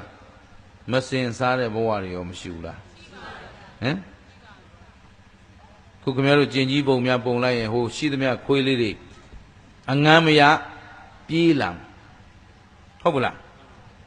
အဲ့ဒီခွေးတွေဘယ်ဘဝသွားတာခင်ဗျားတို့လူဘဝသွားတာပဲရှင်းသလားအဲ့ဒီဘဝမျိုးရောက်ချင်းလားမရောက်ရှင်ဒီ3ပါးလွတ်အောင်ကျင့်တတ်ပြီလားအဲ့တော့ Mano do the right, was he do the right, Kaya do the right. Do the right, Tomba, Lo do go balo coro. Lumai sura, go, chide lula, machide lula. Go, tamo tare lula, tamo matare lula. Adi lumai ha, masin sare boa, yawnai, meownai. Kau yomi sare boa. Hobala, Miza sare boa. Tigong lady, Chag lady, Puyuak lady, Pitwaye, Miza Sayam. The Hobala. Edo, Naye, the Lisa, Pita, Durake, Sura, Shimshi. Edo, Ari a baby, Yoshinala. Mayashi, Lumai Boaga, Lo on, Sura, Lulima, Jong Biome, Jong Biome. Lulima, Lu Tina, Lekana, Tomba, Ti, Gondo Manoga, Pare, Gondo Manoga, Gondo a chancy go that chancily, she Anna Baisa. Turawapi si o Matiadam Logene a chancy she who Navadugo Balo Kuni Beamale, Badugo Luamale, Badugo Badamale, Dine Ba Lule Beamale, Badugo Bachu Amale. Hopulai Naro E Martinez and the Ningri are Moinga Cheme Bea in the way Ome, Galeri Cocho Ome, Amira Trevo, Muevo, Bebo, Gamu, Sinzanida, Anna Baisa. How we know? Apia Bada, Badugo Balo Kuamale, Badugo Balo Kayamle, Turawapia Sijam Majamu. Hopulai. Dine Mimananga you come Luluamle. Hamimananga Manai Muso in Arumio come Lulum. Hangamio Langamanamio Gamananga come Lulum. Hopulai. Amira Combo where Chancy needed. Chesivo, Machansivo. Abia Bada. How we know? Now, we hate that. Do say Gurema, Amira, Mimi, Kayagan was Iga Manogan, Turuba say Lemasay as Yahoo, go Lemasay as Yahoo. Go ne patan de pa wenje ma sai chanda aw ko chanda aw a mie yွက်ဆောင်ဖို့ပဲကြံစီနေတယ်ကိုနဲ့တွေ့တဲ့လူစိတ်ချမ်းသာအောင်ဘယ်လိုပြောလိုက်ရမလဲဟုတ်ပြီနော်ကိုကျမ်းမာအောင်ဘယ်လိုပြောလိုက်ရမလဲဟုတ်ပလားဟဲ့ဒါဖြင့်သူ့စိတ်ကူးသည်ဆိုးဝါးယုံမာတဲ့စိတ်ကူးလားကောင်းသောစိတ်ကူးလားဒါဖြင့်သူ့ကံသည်မကောင်းသောကံလားကောင်းသောကံလားအဲ့ဒါဘာသူတို့လူလိမ္မာအဲ့တော့လူလိမ္မာဖြစ်ခြင်းရဲ့အနဘိဇာသူတစ်ပါးပစ္စည်းကိုမတရားရယူဖို့မကြံစီပါနဲ့ကူညီဖို့ဖေးမဖို့ပေးလူဖို့စောင့်ရှောက်ဖို့သာကြံစီပါသဘောပါသလားလူလိမ္မာလူအထက်တန်းစားမြင့်မြတ်တဲ့လူဆိုတာကယူဖို့မကြံဘူးတဲ့ရှင်းလားသဘောပေါက်သလားပေးခြင်းကျွေးခြင်းနေတာပေးဖို့ကျွေးဖို့ပဲကြိုးစားနေတာအဲ့ဒါမြင့်မြတ်သောပုဂ္ဂိုလ်အထက်တန်းကြသောပုဂ္ဂိုလ်ရှင်းမလားဟဲ့ပညာရှိတဲ့ပုဂ္ဂိုလ်သူတစ်ပါးကိုပေးကျွေးစောင့်ရှောက်တာဟာဘယ်သူကိုဘယ်သူစောင့်ရှောက်တာနဲ့တူအဲ့ဒါပညာရှိခေါ်တယ်ပညာမဲ့ကသူများယူဖို့လောက်ကြိုးစားနေတာအဲ့တော့သူများပစ္စည်းယူခြင်းကလေးကသူဟာအောက်တန်းစားတစ်ယောက်ဖြစ်နေပြီကဲအကူညီတောင်းရတဲ့လူနဲ့အကူညီပေးရတဲ့လူဘယ်သူကထက်တန်းကြသဘောပါလားအားလုံးကျင့်တတ်တယ်နော်ဒါကဥစဉ်ကမြန်မာနိုင်ငံကအလုပ်လုပ်နေကြတဲ့ပုဂ္ဂိုလ်တွေဒီပြည်တွင်းကရောပြည်ပမှာရောက်သွားတဲ့အခါကောသူများတိုင်းပြည်သွားအလုပ်လုပ်ရတဲ့လူတွေလည်းဥစဉ်ကအမြဲတမ်းပေးတယ်တခင်စိတ်နဲ့လုံးကျွန်စိတ်နဲ့မလုံနဲ့ဗါတဲ့ကျွန်စိတ်နဲ့ငွေရဖို့အတွက်အလုပ်လုပ်နေတာကျွန်မှတ်ထားဗါတဲ့ပညာရတ္တယောက်ကကိုယ်ပညာနဲ့ကိုယ်ပတ်ဝန်းကျင်ကိုယ်လူလောကကိုအကျိုးပြုဖို့အလုပ်လုပ်နေတာကမှသခင်ဟုတ်ပလားဥပမာစားတော့ဆိုင်မှာဇပွဲတို့လုပ်နေတယ်ဒီဆိုင်ကိုကိုယ်ဆိုင်ကဲ့သို့သဘောထားပြီးတော့ဒီဆိုင်လာတဲ့ပုံကိုယ်တွေကောင်းကောင်းမွန်မွန်စားရအောင်ချမ်းချမ်းသာသာစားရအောင်ဟုတ်ပြီနော်အရသာရှိရှိနဲ့ငြိမ်းငြိမ်းချမ်းချမ်းစားတော့နိုင်အောင်လို့စိတ်ကလေးညွတ်လိုက်တာနဲ့ကျွန်ဖြစ်မလားသခင်ဖြစ်မလားဟောသူကပြုစုစောင့်ရှောက်လိုက်တာဒီလူတွေအစဉ်ပြေစေဖို့ဆိုပြီးတော့ကြည့်လိုက်တာဒါအထက်စီးကကြည့်တာသဘောပါသလားဒါမှမဟုတ်ဘဲနဲ့တစ်မန်းနီးများများရအောင်ဟမ်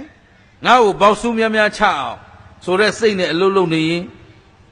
ကျွန်းအလိုလိုအောက်တန်းရောက်နေပြီရှင်းလားဒါကြောင့်ဦးဇင်းကငယ်ငယ်လေးကလေးကရင်ကိုဘွားကိုပုံစံချထားတယ်သူမင်္ဂလာလို့မင်းဘယ်တော့မှငွေအတွက်အလုံးမလုံးနဲ့ဟုတ်ကလားတက္ကသိုလ်ကျောင်းတက်တယ်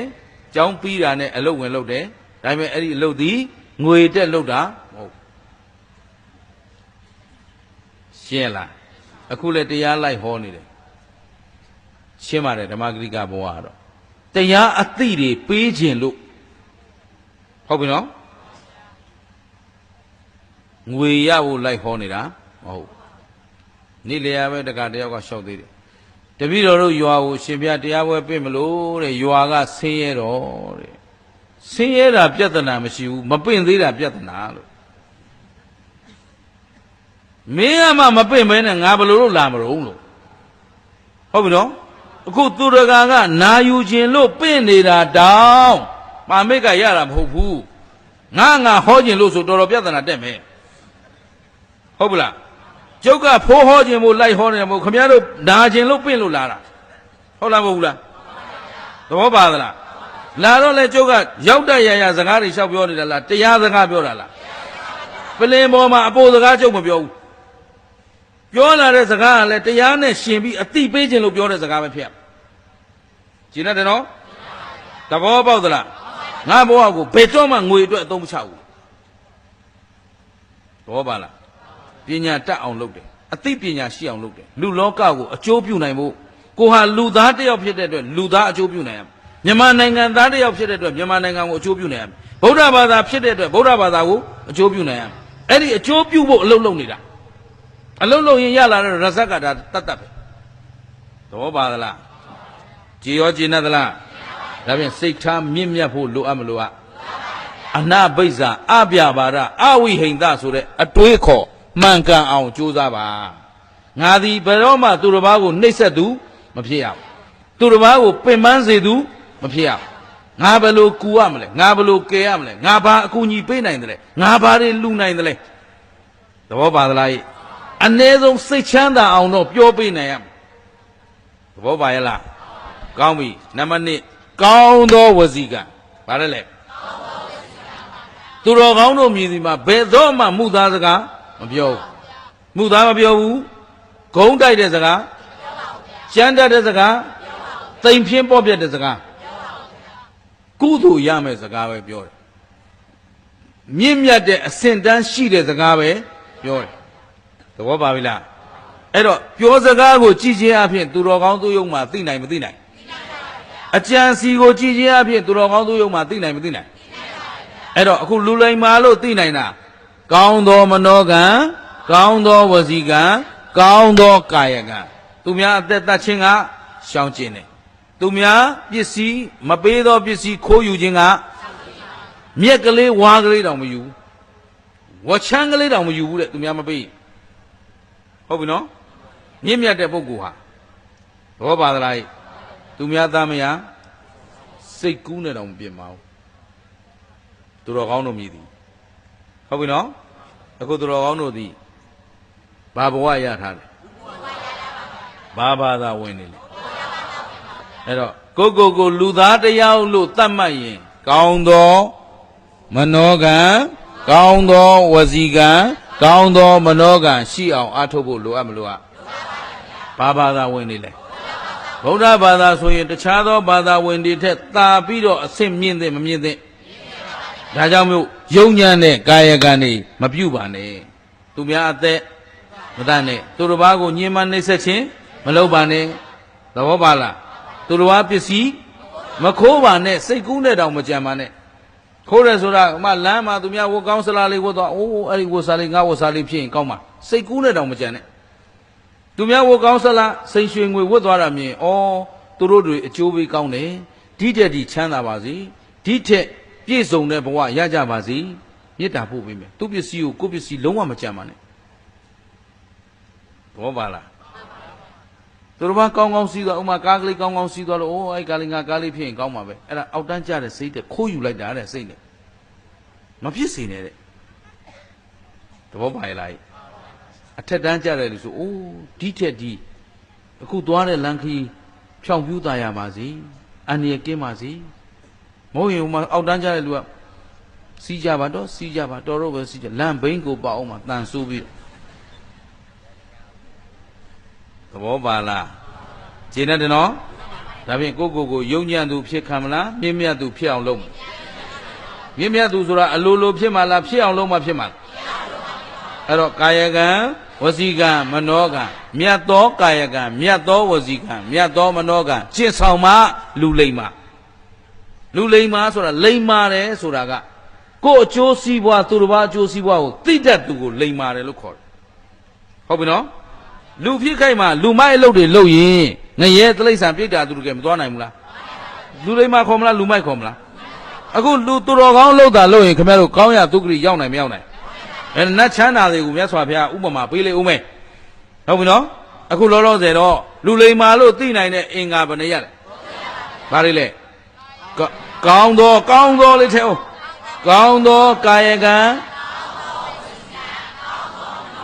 လူမိုက်လို့ပြောနိုင်တာကမကောင်းသောကာယကံ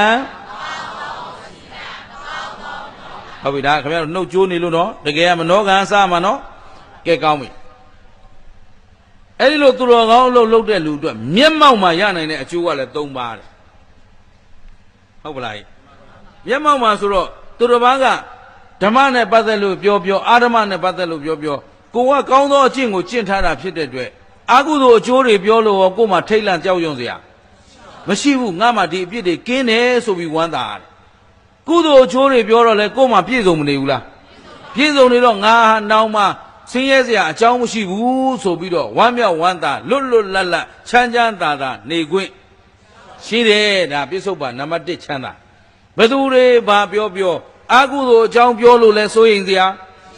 ကုသိုလ်အကြောင်းပြောလို့လဲရှားတရေတများနဲ့မဲ့မောနေစရာမလိုဘူးဘာဖြစ်လို့ဆိုကို့မှာပြည့်စုံပြီးသားသဘောပါရဲ့လားငါမှာကောင်းသောဝစီကံကောင်းသောမနောကံကောင်းသောကာယကံတွေပြည့်စုံနေပြီးသားဖြစ်တဲ့အတွက်ကောင်းသောအကျိုးရမှာဆိုတာမသိကြဘူးလား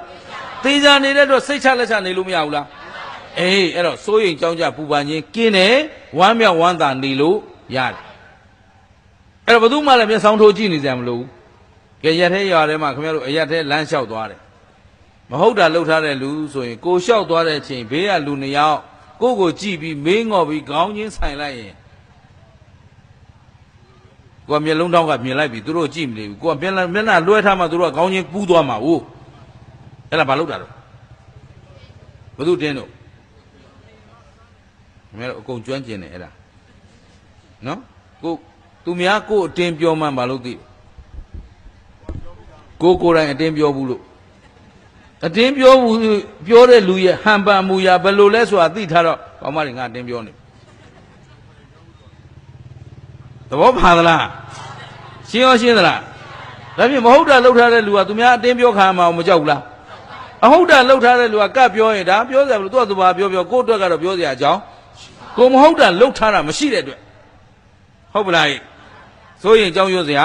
မလိုဘူးတဲ့1နံပါတ်2သူတော်ဘာတွေပြင်းမင်းတန်သိနေဘယ်လိုပြစ်ဒဏ်တွေခံရတယ်ဆိုတာတွေဘယ်လိုကြားရဘယ်လိုမြင်ရကိုယ့်အတွက်စိုးရိမ်ကြောက်ရွံ့စရာနောင်ငါများလာဖမ်းအောင်မလားယူနီဖောင်းမြင်တိုင်းကြောက်နေစရာဘယ်လိုတော့ဘာဖြစ်လို့ကိုမဟုတ်တာလုံမထားလို့ရှင်းမလားကဲနံပါတ်3တရားညောင်ဆောင်လျောင်းဆက်တဲ့ခါကျတော့တစ်သက်လုံးကုသိုလ်ကောင်းမှုတွေပြည့်ဝနေတဲ့ပုဂ္ဂိုလ်တယောက်ဟာတေဂာနီးစိုးရင်စရာကိုကုသိုလ်လေးကိုနှလုံးသွင်းပြီးတော့လှူခဲ့တန်းခဲ့ဘူးတာတွေသီလဆောက်တည်ခဲ့ဘူးတာတွေဟုတ်ကလားဘာဝနာပွားခဲ့ဘူးတာတွေအာယုံပြုတ်နေရင်ကောင်းသောသောမနတအာယုံဖြစ်တဲ့အတွက်သောကပရိဒေဝဒုက္ခဒေါမနတပူလောင်ခြင်းတွေလာစရာမြင်ရမှာလဲနတ်နမိတ်နော်ဟောနတ်ပြည်ကနတ်ယထာကြီးတွေစီးကြိုနေတယ်နတ်သမီးတွေစီးကြိုနေတယ်နတ်ဘုံနတ်နန်းတွေမြင်နေရမှာတော့ဘာမှပူပင်သောကရောက်เสียအကြောင်းမရှိဘူးဒါကြောင့်မလို့သူတစ်ပါးပြောတဲ့ဆိုတဲ့နေရာမှာလဲအကဲ့ရဲ့လွတ်တယ်ဟုတ်ပလားဟိနောက်သူတစ်ပါးပြစ်ဒဏ်ကြခံရတဲ့နေရာမှာလဲစိုးရိမ်စရာမလိုသလိုတေဂာနီးမှာလဲပူစရာမလိုအဲ့ဒါဘု து ရဲ့လက္ခဏာလူလိမ္မာရဲ့လက္ခဏာ လူလိမ္မာတွေမှာအဲ့ဒီအကျိုးတွေမျက်မှောက်ဘဝမှာကိုခံစားလို့ရတယ်အဲ့တော့နတ်စည်းစိမ်ဆိုတာလဲအလွန်ချမ်းသာကြွယ်ဝတာဖြစ်တဲ့အတွက်ခင်ဗျားတို့လူတွေနဲ့နှိုင်းရှင်ပြเสียမရှိဘူးမြတ်စွာဘုရားဒီလိုပြောတယ်အဲ့ဒီမှာယဟန်တစ်ပါးထတောင်းပါနဲ့အရှင်ဘုရားနည်းနည်းလေးမှဥပမာပေးလို့မရဘူးလားဟုတ်ပြီနော်ရတာဗောကွဘယ်လိုရသလဲဆိုတော့နားထောင်ကြတဲ့လောကမှာစัจ java ဝရိမင်းဆိုတာရှိတယ်ဘာရှိတယ်အခုမင်းတို့လူပေါင်းလူလောကမှာစัจ java ဝရိမင်းမွေးဖွားလာကြတဲ့ကရင်ဘုံကံနဲ့မွေးဖွားလာရွှေပကက်ပေါ်ပါရွှေလင်မန်းနဲ့ချင်းဆေးပြီးတော့မွေးလာပြီးတော့မင်းဖြစ်ဘိသိက်ခံတဲ့နေ့မှာဘိသိက်ခံပြီးတဲ့နောက်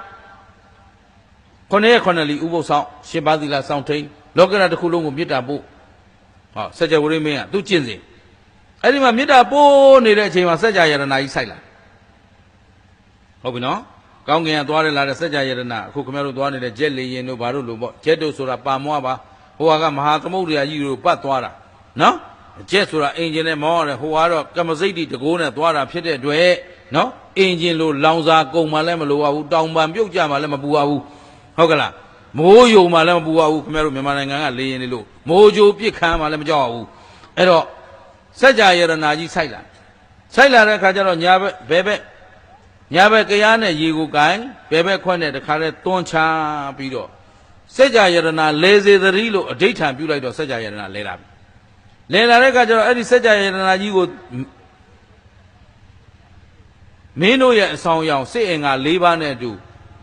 တက်စီးလိုက်တဲ့အခါစိတ်အင်္ဂါ၄ပါးပါအပါဝင်ဒီစัจ java ယရနာကြီးကအရှိရက်ကိုသွားအရှိသမုဒ္ဒရာစီသွားပြီးတော့အရှိကျွန်းမှာ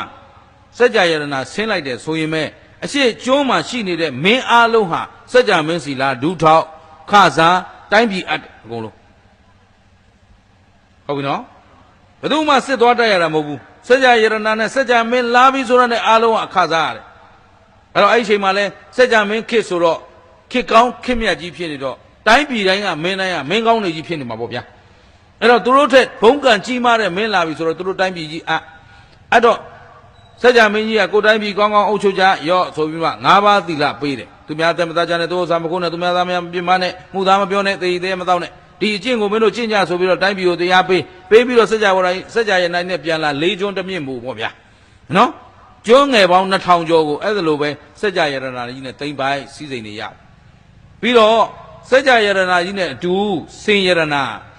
နော်စင်ယရနာကလည်းဘယ်လောက်ထက်တဲ့ဥပောတထဆင်လဲ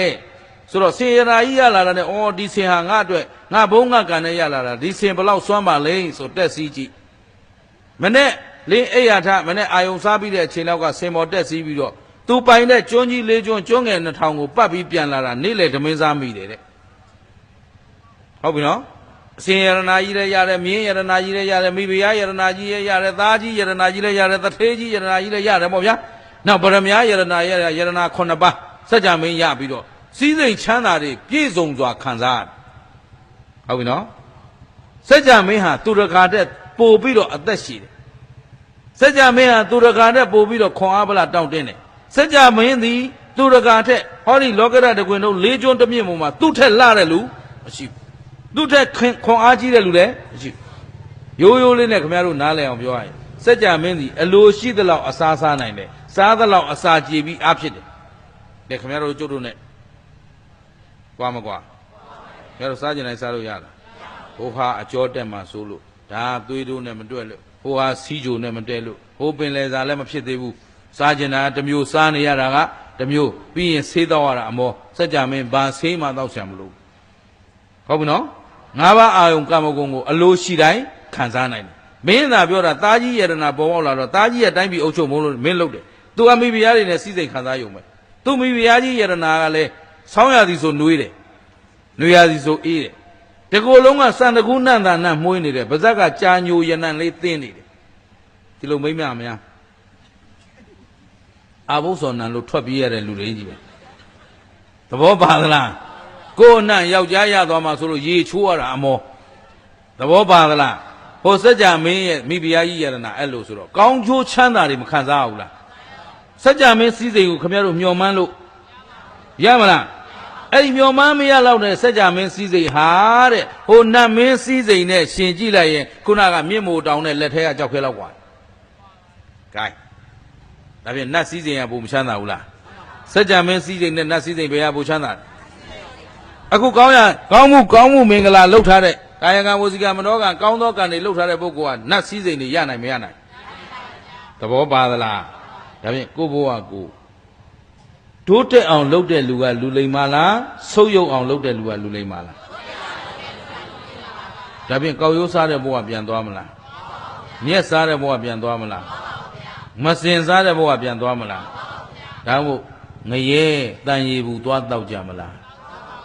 ဘယ်သွားမလို့နတ်ပြည်သွားမယ်ဆိုရင်ကောင်းသောမနောကံကောင်းသောဝစီကံ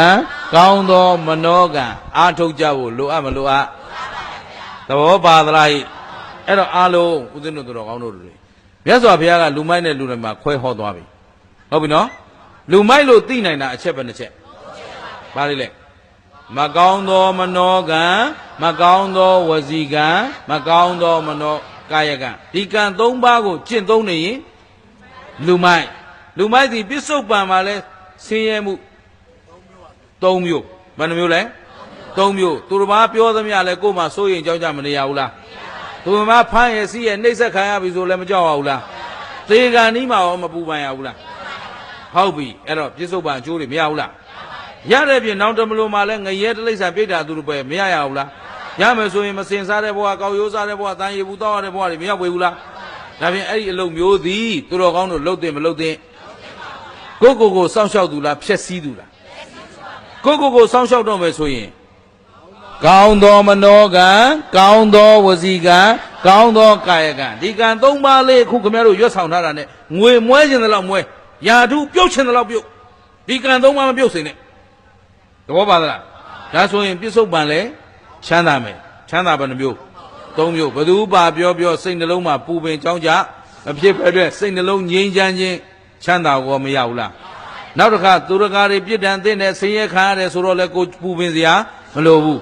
နော်ကိုစိတ်ကိုလုံခြုံနေတဲ့ချမ်းသာခန့်ညားနေတဲ့ချမ်းသာတေကံဤတော့ကပူစရာလိုသလားမလိုတဲ့ပြင်ခုနစัจ जा မင်းစည်းစိမ်ထက်အစရာထောင်သိမ့်တန်းမကကွာခြားတဲ့ချမ်းသာဒုက္ခနိဗ္ဗာန်ကိုနတ်ပြည်ကိုမရောက်နိုင်ဘူးလားဒါဖြင့်ဒီကောင်းသောအလုပ်ကိုသူတော်ကောင်းတို့ကြိုးစားပြီးတော့လုပ်နိုင်ကြမှာဗုဒ္ဓတာဝကပိတမဟုတ်ပြီနော်ဒါလေးကိုနောက်ဆုံးချုံတော့မယ်ခင်ဗျားတို့ကြားဥပါတယ်အသေဝနာစမာလနံပန္တိတာနိင်စသေဝနာပူဇာစပူဇာနေယနံဧတံမင်္ဂလမုဒ္ဓမံလူမိုက်ဆိုလျင်ရှောင်းသွေဝဲလွဲလို့မမီဝဲနဲ့ပညာရှိကိုမိဝဲစိကနီးယူစေ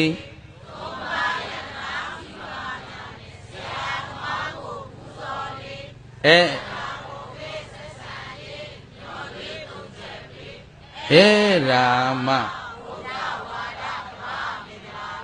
ဟောဒါအကုန်ရတာပဲခင်ဗျားတို့ဟုတ်ပြီနော်ဒါဖြင့်လူမိုက်ကိုမမီဝဲနဲ့ဆိုတော့လူမိုက်ဆိုတာအခုသူတော်ကောင်းတို့ကသူများမိုက်တာကြောက်ရမှာလားကိုမိုက်မှာကိုကြောက်အဲ့တော့လူမိုက်ဆိုတော့လူကမိုက်တာလားတရားကမိုက်တာလားဒါလေးမှတ်ထားနော်အခုဒီလူတယောက်ကအခုဦးစင်းကမှုသားပြောနေမယ်ဆိုရင်ဦးစင်းဘာဖြစ်သွားမလဲလူမိုက်ဟုတ်ပြီနော်ဦးစင်းကသူများသားမယားပြစ်မှားနေမယ်ဆိုရင်လူမိုက်ကဲအခုဦးစင်းကတရားစကားတွေတက်ဟောနေတော့ဦးစင်းကပြောင်းသွားလားဒီဥတုမင်္ဂလာပုံစံကြီးကပြောင်းသွားလားဘာပြောင်းသွားသူဆောင်ထားတဲ့တရားဟုတ်ပြီနော်မကောင်းသောမနောကံမကောင်းသောဝစီကံမကောင်းသောကာယကံကိုဆောင်ထားရင်လူမိုက်ဖြစ်သွားတယ်ဟုတ်ပလားအဲ့ဒီလူကပဲပြောင်းလိုက်ပြီကောင်းသောမနောကံကောင်းသောဝစီကံကောင်းသောကာယကံကိုဆောင်လိုက်ရင်ဒါဖြင့်လူကြောင့်မိုက်နေတာလားတရားကြောင့်မိုက်တာလားတရားကြောင့်မိုက်တာမှတ်ထားဟုတ်ပြီနော်မကောင်းသောတရားကိုဆောင်လို့လူမိုက်ဖြစ်တယ်ကောင်းသောတရားကိုဆောင်ရင်ဒါဖြင့်လူမိုက်နဲ့လူလိမ္မာသည်လူပြောင်းသွားတာလားဆောင်တဲ့တရားပြောင်းသွားတာ ကောင်းပြီအဲ့တော့မှနောက်ဆုံးတော်တော်ကောင်းလို့နားလည်ရမယ်နော်အဲ့တော့တတ္တဝါတွေကိုပို့နေတာကတရားဓမ္မောဟဝေရက္ခတိဓမ္မစာရိဓမ္မောတရားသည်ဓမ္မစာရိတရားကိုဆောင်တော်သူကိုရက္ခတိစောင့်ရှောက်၏ဟောဆိုတော့ကိုကကောင်းတဲ့တရားကိုဆောင်ရင်ကောင်းတဲ့အကျိုးတွေရမယ်မကောင်းတဲ့တရားကိုဆောင်ရင်သဘောပါသလားဒါဖြင့်လူမိုက်ကိုမမူဝဲနဲ့ဆိုတာကမိုက်သောလူကိုပြောတာလားမိုက်သောတရားကိုပြောတာလားဒါဖြင့်ကိုယ်တဏ္ဍာမှာမိုက်တဲ့တရားတွေမရှိစေနဲ့ဟုတ်ပလားဟိဒါကဘာလပါဏိတသုတ်မှာဟောတဲ့တရားအဲ့ဒါကိုပဲထပ်ပြီးအမွန်းတင်လိုက်ရရင်ခုသူတော်ကောင်းတို့ဦးဇင်းတို့တွေတန်တရားဟာဘာဖြစ်နေလို့အဲ့တော့တန်တရားလေတဲ့တစ်လျှောက်လုံးမှာတန်တရားလေချောင်းအလုတ်တွေတန်တရားတစ်ခွင်လုံးမှာလုတ်ခဲ့တဲ့အတွက်ကြည်သာတန်တရားကိုမသိတာကရမ်းလုတ်တာကအဝိဇ္ဇာပစ္စယသင်္ခါရနဲ့လုတ်တော့ဒီမှာခန္ဓာမရဘူးလားဘာတွေလဲ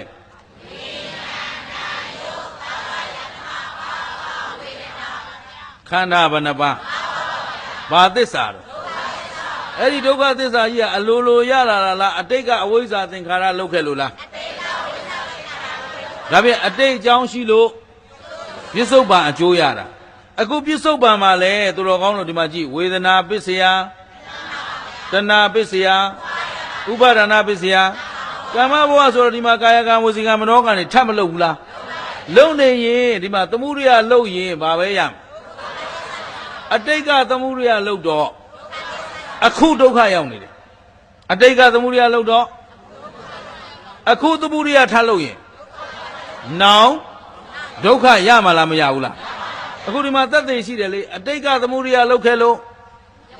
ပြစ္ဆုတ်ပံမှာဒုက္ခရောက်နေတယ်ပြစ္ဆုတ်ပံမှာသမုဒိယထပ်လုံရင်နောင်ဒုက္ခရအောင်ဆိုတော့အဲ့ဒီမှာလူမိုက်နဲ့လူလိမ္မာကိုဇတ်သိမ်းတော့မယ်ဆိုတော့မြတ်စွာဘုရားရှင်ကိုရောမြတ်ကြီးကဒီဘဝဒီခန္ဓာစွန့်ပြီးလို့နောင်ခန္ဓာရအောင်လုပ်တဲ့လူကလူမိုက်ဟောပါတယ်လေနောင်ခန္ဓာရအောင်လုပ်ရင်လူမိုက်နောင်ခန္ဓာမရအောင်လုပ်နိုင်မှလူလိမ္မာဒါကြတော့သာသနာတွင်တရားဖြစ်သွားပြီခုနကပြောခဲ့တာကသာသနာ့ဘမှာသတ်မှတ်ထားတယ်မကောင်းသောကာယကံမကောင်းသောဝစီကံမကောင်းသောမနောကံလှုပ်ထားရင်လူမိုက်ဟာအပယ်လေးပုံမသွားဘူးလားအပယ်လေးပုံသွားတော့လေတန်တရားကဲလူလိမ္မာကြတော့ကောင်းသောကာယကံကောင်းသောဝစီကံကောင်းသောမနောကံလှုပ်မလှုပ်လားလှုပ်တော့ဒီကကာမဘဝဖြစ်เสียနတ်ဇာတိဗြဟ္မာဇာတိမရဘူးလားနတ်ဇာတိဗြဟ္မာဇာတိဆိုတော့လည်းဘာသစ္စာတန်တရားမလဲဘူးလားအဲ့တော့လူမိုက်လဲတန်တရားလူလိမ္မာလဲတန်တရားလဲတဲ့ဆိုတော့တန်တရားလဲအောင်လုပ်နေသေးသေးချမ်းသာမလားဆင်းရဲမလားဒါဖြင့်ကိုဆင်းရဲကိုရှာရင်တော့လူလိမ္မာခေါ်မလားလူမိုက်ခေါ်မလားဒါဖြင့်အခုကျွန်တော်ကသာသနာတွင်လူလိမ္မာဖြစ်အောင်ကောင်းသောကာယကံကောင်းသောဝစီကံကောင်းသောမနောကံတွေကိုဆောင်ထားပြီးတော့တန်တရားလွတ်မြောက်ကြောင်းဖြစ်တဲ့မဲ့ညံဖူညံရအောင်အားထုတ်ကြဖို့လိုအပ်မလိုအပ်အဲ့တော့မှဦးဇင်းတို့သူတော်ကောင်းတို့သိထားရမယ့်စံကပထမဗုဒ္ဓဘာသာပိသဖို့ဗုဒ္ဓရဲ့တပည့်သားတာဝကအစစ်ဖြစ်ဖို့ကောင်းသောကာယကံကောင်းသောဝစီကံကောင်းသောမနောကံဒါကျင့်ဆောင်နေရင်နဲ့တန်တရားလေချောင်းလို့ရမလားတန်တရားပြတ်ချောင်းလို့ရမလားဟောလူလိမ္မာတဲ့မှာမှခင်ဗျားတို့ကတာမန်လူလိမ္မာတွေမဟုတ်ဘူးဒါကြောင့်ခုနကဦးဇင်းက2မျိုးမေးတယ်ဘယ်ဘဝရထားလဲဘာဘာသာဝင်နေတယ်အပိုင်း2ပိုင်းလူပိသဖို့အတွက်ကောင်းသောကာယကံကောင်းသောဝစီကံကောင်းသောမနောကံလိုအပ်မလိုအပ်ကောင်းတဲ့ကာယကံဝစီကံမနောကံမှမလုံနိုင်ဘူးဆိုခင်ဗျားတို့လူလို့ပြောလို့မရဘူးလေကိုတိုးတက်အောင်လုပ်နေတာလားပျက်စီးအောင်လုပ်နေတာကိုပျက်စီးအောင်လုပ်တဲ့လူလောက်မိုက်တဲ့လူကျင်သလားကောင်းပြီအခုခင်ဗျားတို့ဘာဘာသာဝင်နေလဲဗုဒ္ဓဘာသာဝင်ဖြစ်ဖို့ကြတော့တန်တရားလဲအောင်လုပ်အောင်မလားလွတ်အောင်လုပ်အောင်ဟောစံနှမျိုးရှိတယ်ခုနကလူဖြစ်ကြောင်းစံအခုဗုဒ္ဓရဲ့သာဝကအစစ်ဖြစ်ဖို့ကြတော့တန်တရားလဲအောင်လုပ်ရင်လူမိုက်ဟုတ်ပလားတန်တရားပြတ်အောင်လုပ်မှဒါကြောင့်မလို့ကျေးဇူးရှင်မိုးကုတ်ဆရာတော်ဘုရားကြီးကလူမိုက်နဲ့လူလိမ္မာလာကြတာချင်းတော့အတူတူပဲတဲ့လာကြတာတော့အတိတ်ကအဝိဇ္ဇာပစ္စယလူလိမ္မာလဲအဝိဇ္ဇာသင်္ခါရနဲ့လာတာပဲလူမိုက်လဲ ရလာတာခန္ဓာဘယ်နှပါလူမိုက်မှာလဲခန္ဓာဘယ်နှပါလူလိမ်မှာလဲခန္ဓာဘယ်နှပါ၅ပါးပဲအဲ့ဒီခန္ဓာ၅ပါးတွေကမှနောင်တန်တရားလဲအောင်လုပ်ရင်လူမိုက်ဟုတ်ပလားဒါကြောင့်မို့လူမိုက်ကမက်ကဗြဟ္မစရိယအကျင့်ကိုမကျင့်ဘူးလူလိမ္မာကမက်ကဗြဟ္မစရိယအကျင့်ကိုကျင့်တယ်အဲ့တော့ကောင်းသောကာယကံကောင်းသောဝစီကံကောင်းသောမနောကံလုံနေယုံနဲ့တို့ကပြည့်စုံပြီလို့ဆိုလို့မရဘူးအဲ့တော့နှစ်ချက်မှတ်ပါပထမတစ်ချက်ကလူပိသအောင်ကောင်းသောကာယကံကောင်းသောဝစီကံကောင်းသောမနောကံကျင့်ပြအောင်ကျင့်ဘာလို့တွဲဟောရတယ်လဲဆိုတချို့ကဝိပဿနာတရားဟောတဲ့ကရိတ်တာသွားပြီးတော့တရားအားထုတ်နေတယ်ရိတ်တာပြန်လာတော့အိမ်ရောက်တော့ကလော်တုံးဟုတ်ပြီနော်လောဘတွေကြီးနေတယ်ဒေါသတွေကြီးနေတယ်အမလေးမြေးလေးမြစ်ကလေးနဲ့ပလူးလို့ပလဲလို့ကိုမပြီးနိုင်အဲ့တော့သူသည်တန်တရားလွတ်ကြောင်းပါလာသလားမပါဘူးဆိုရင်ဒီပုဂ္ဂိုလ်လူမိုက်လားလူလိမ္မာလားလူမိုက်ဗုဒ္ဓရဲ့တာဝကအစ်စ်ဖြစ်ရင်တန်တရားလွတ်အောင်လုပ်ရမယ်တန်တရားဒါဖြင့်ခင်ဗျားတို့လေကြောင်းကြိုက်လားလွတ်ကြောင်းကြိုက်လားအလွတ်ကြောင်းကြိုက်ရဆိုရင်အခြေခံအပြင်ကာယကံဝစီကံမနောကံကောင်းအောင်လဲလုပ်ရမယ်တန်တရားလွတ်အောင်လဲလုပ်ရမယ်တန်တရားလွတ်ဖို့ကြတော့မဂ်ခင်၈ပါးသီလသမာဓိပညာပြန်ပြောသိက္ခာ၃ရပ်နဲ့အားထုတ်မယ်ဆိုရင်လိုရာပန်းနိုင်ရောက်နိုင်တယ်ဟုတ်ပလားအဲ့တော့လူမိုက်လူလိမ္မာမှာဒီနေ့အဆင့်ဘယ်နှဆင့်နဲ့ဟောနှစ်ဆင့်ဒါဘာလပါဏိတသုတ်တော်ကြီးမှာပါတာကနော်မကောင်းသောကာယကံမကောင်းသောဝစီကံမကောင်းသောမနောကံတွေလုံနေရင်လူမိုက်ကောင်းသောကာယကံကောင်းသောဝစီကံကောင်းသောမနောကံလုံရင်လူလိမ္မာဒုတိယတစ်ဆင့်တက်လိုက်မယ်တန်တရားလေချောင်းလုံရင်လူမိုက်အမလေးမလိမ္မာလိုက်ပါနဲ့တန်တရားလေချောင်းလုံနေရင်တန်တရားလွတ်ချောင်းလုံနိုင်မှဒါဖြင့်အခုခင်ဗျားတို့သည်ဘယ်ဘဝရနေတယ်လူဘဝရနေတဲ့အတွက်လူပိသအောင်ကောင်းသောကာယကံကောင်းသောဝစီကံကောင်းသောမနောကံလုပ်ဖို့လိုအပ်မလိုအပ်ဘာဘာသာဝင်တွေတို့ဗုဒ္ဓဘာသာဝင်တွေဆိုတော့အဲ့ဒီကောင်းသောကာယကံကောင်းသောဝစီကံကောင်းသောမနောကံလောက်နဲ့ခြေနဲ့နေရမလားမက်ဖို့ရအောင်ကြိုးစားရမလားမက်ဖို့ရအောင်ကြိုးစားမဆိုသတိထားဝရိယစိုက်ပညာနဲ့ကြည့်ပြန်ပြော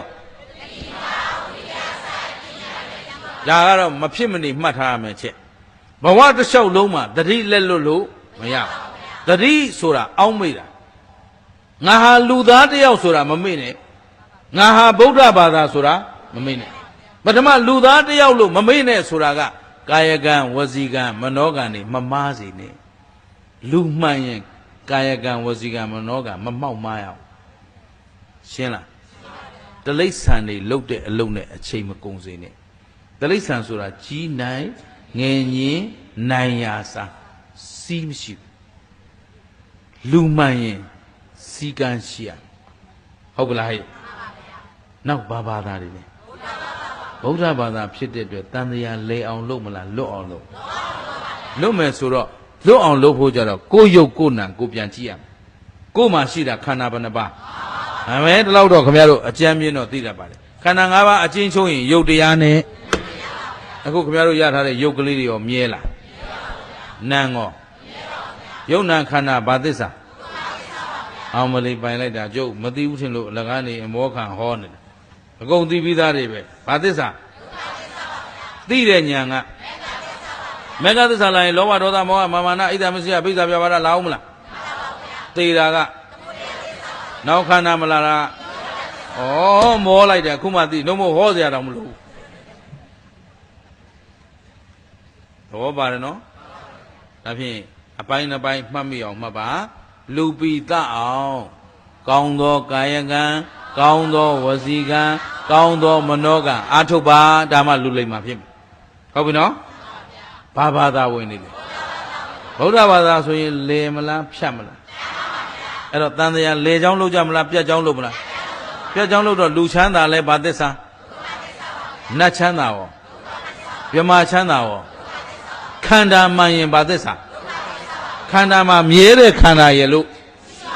ရုပ်တရားလည်းဖြစ်ပြီးရင်နံတရားလည်းဖြစ်ပြီးရင်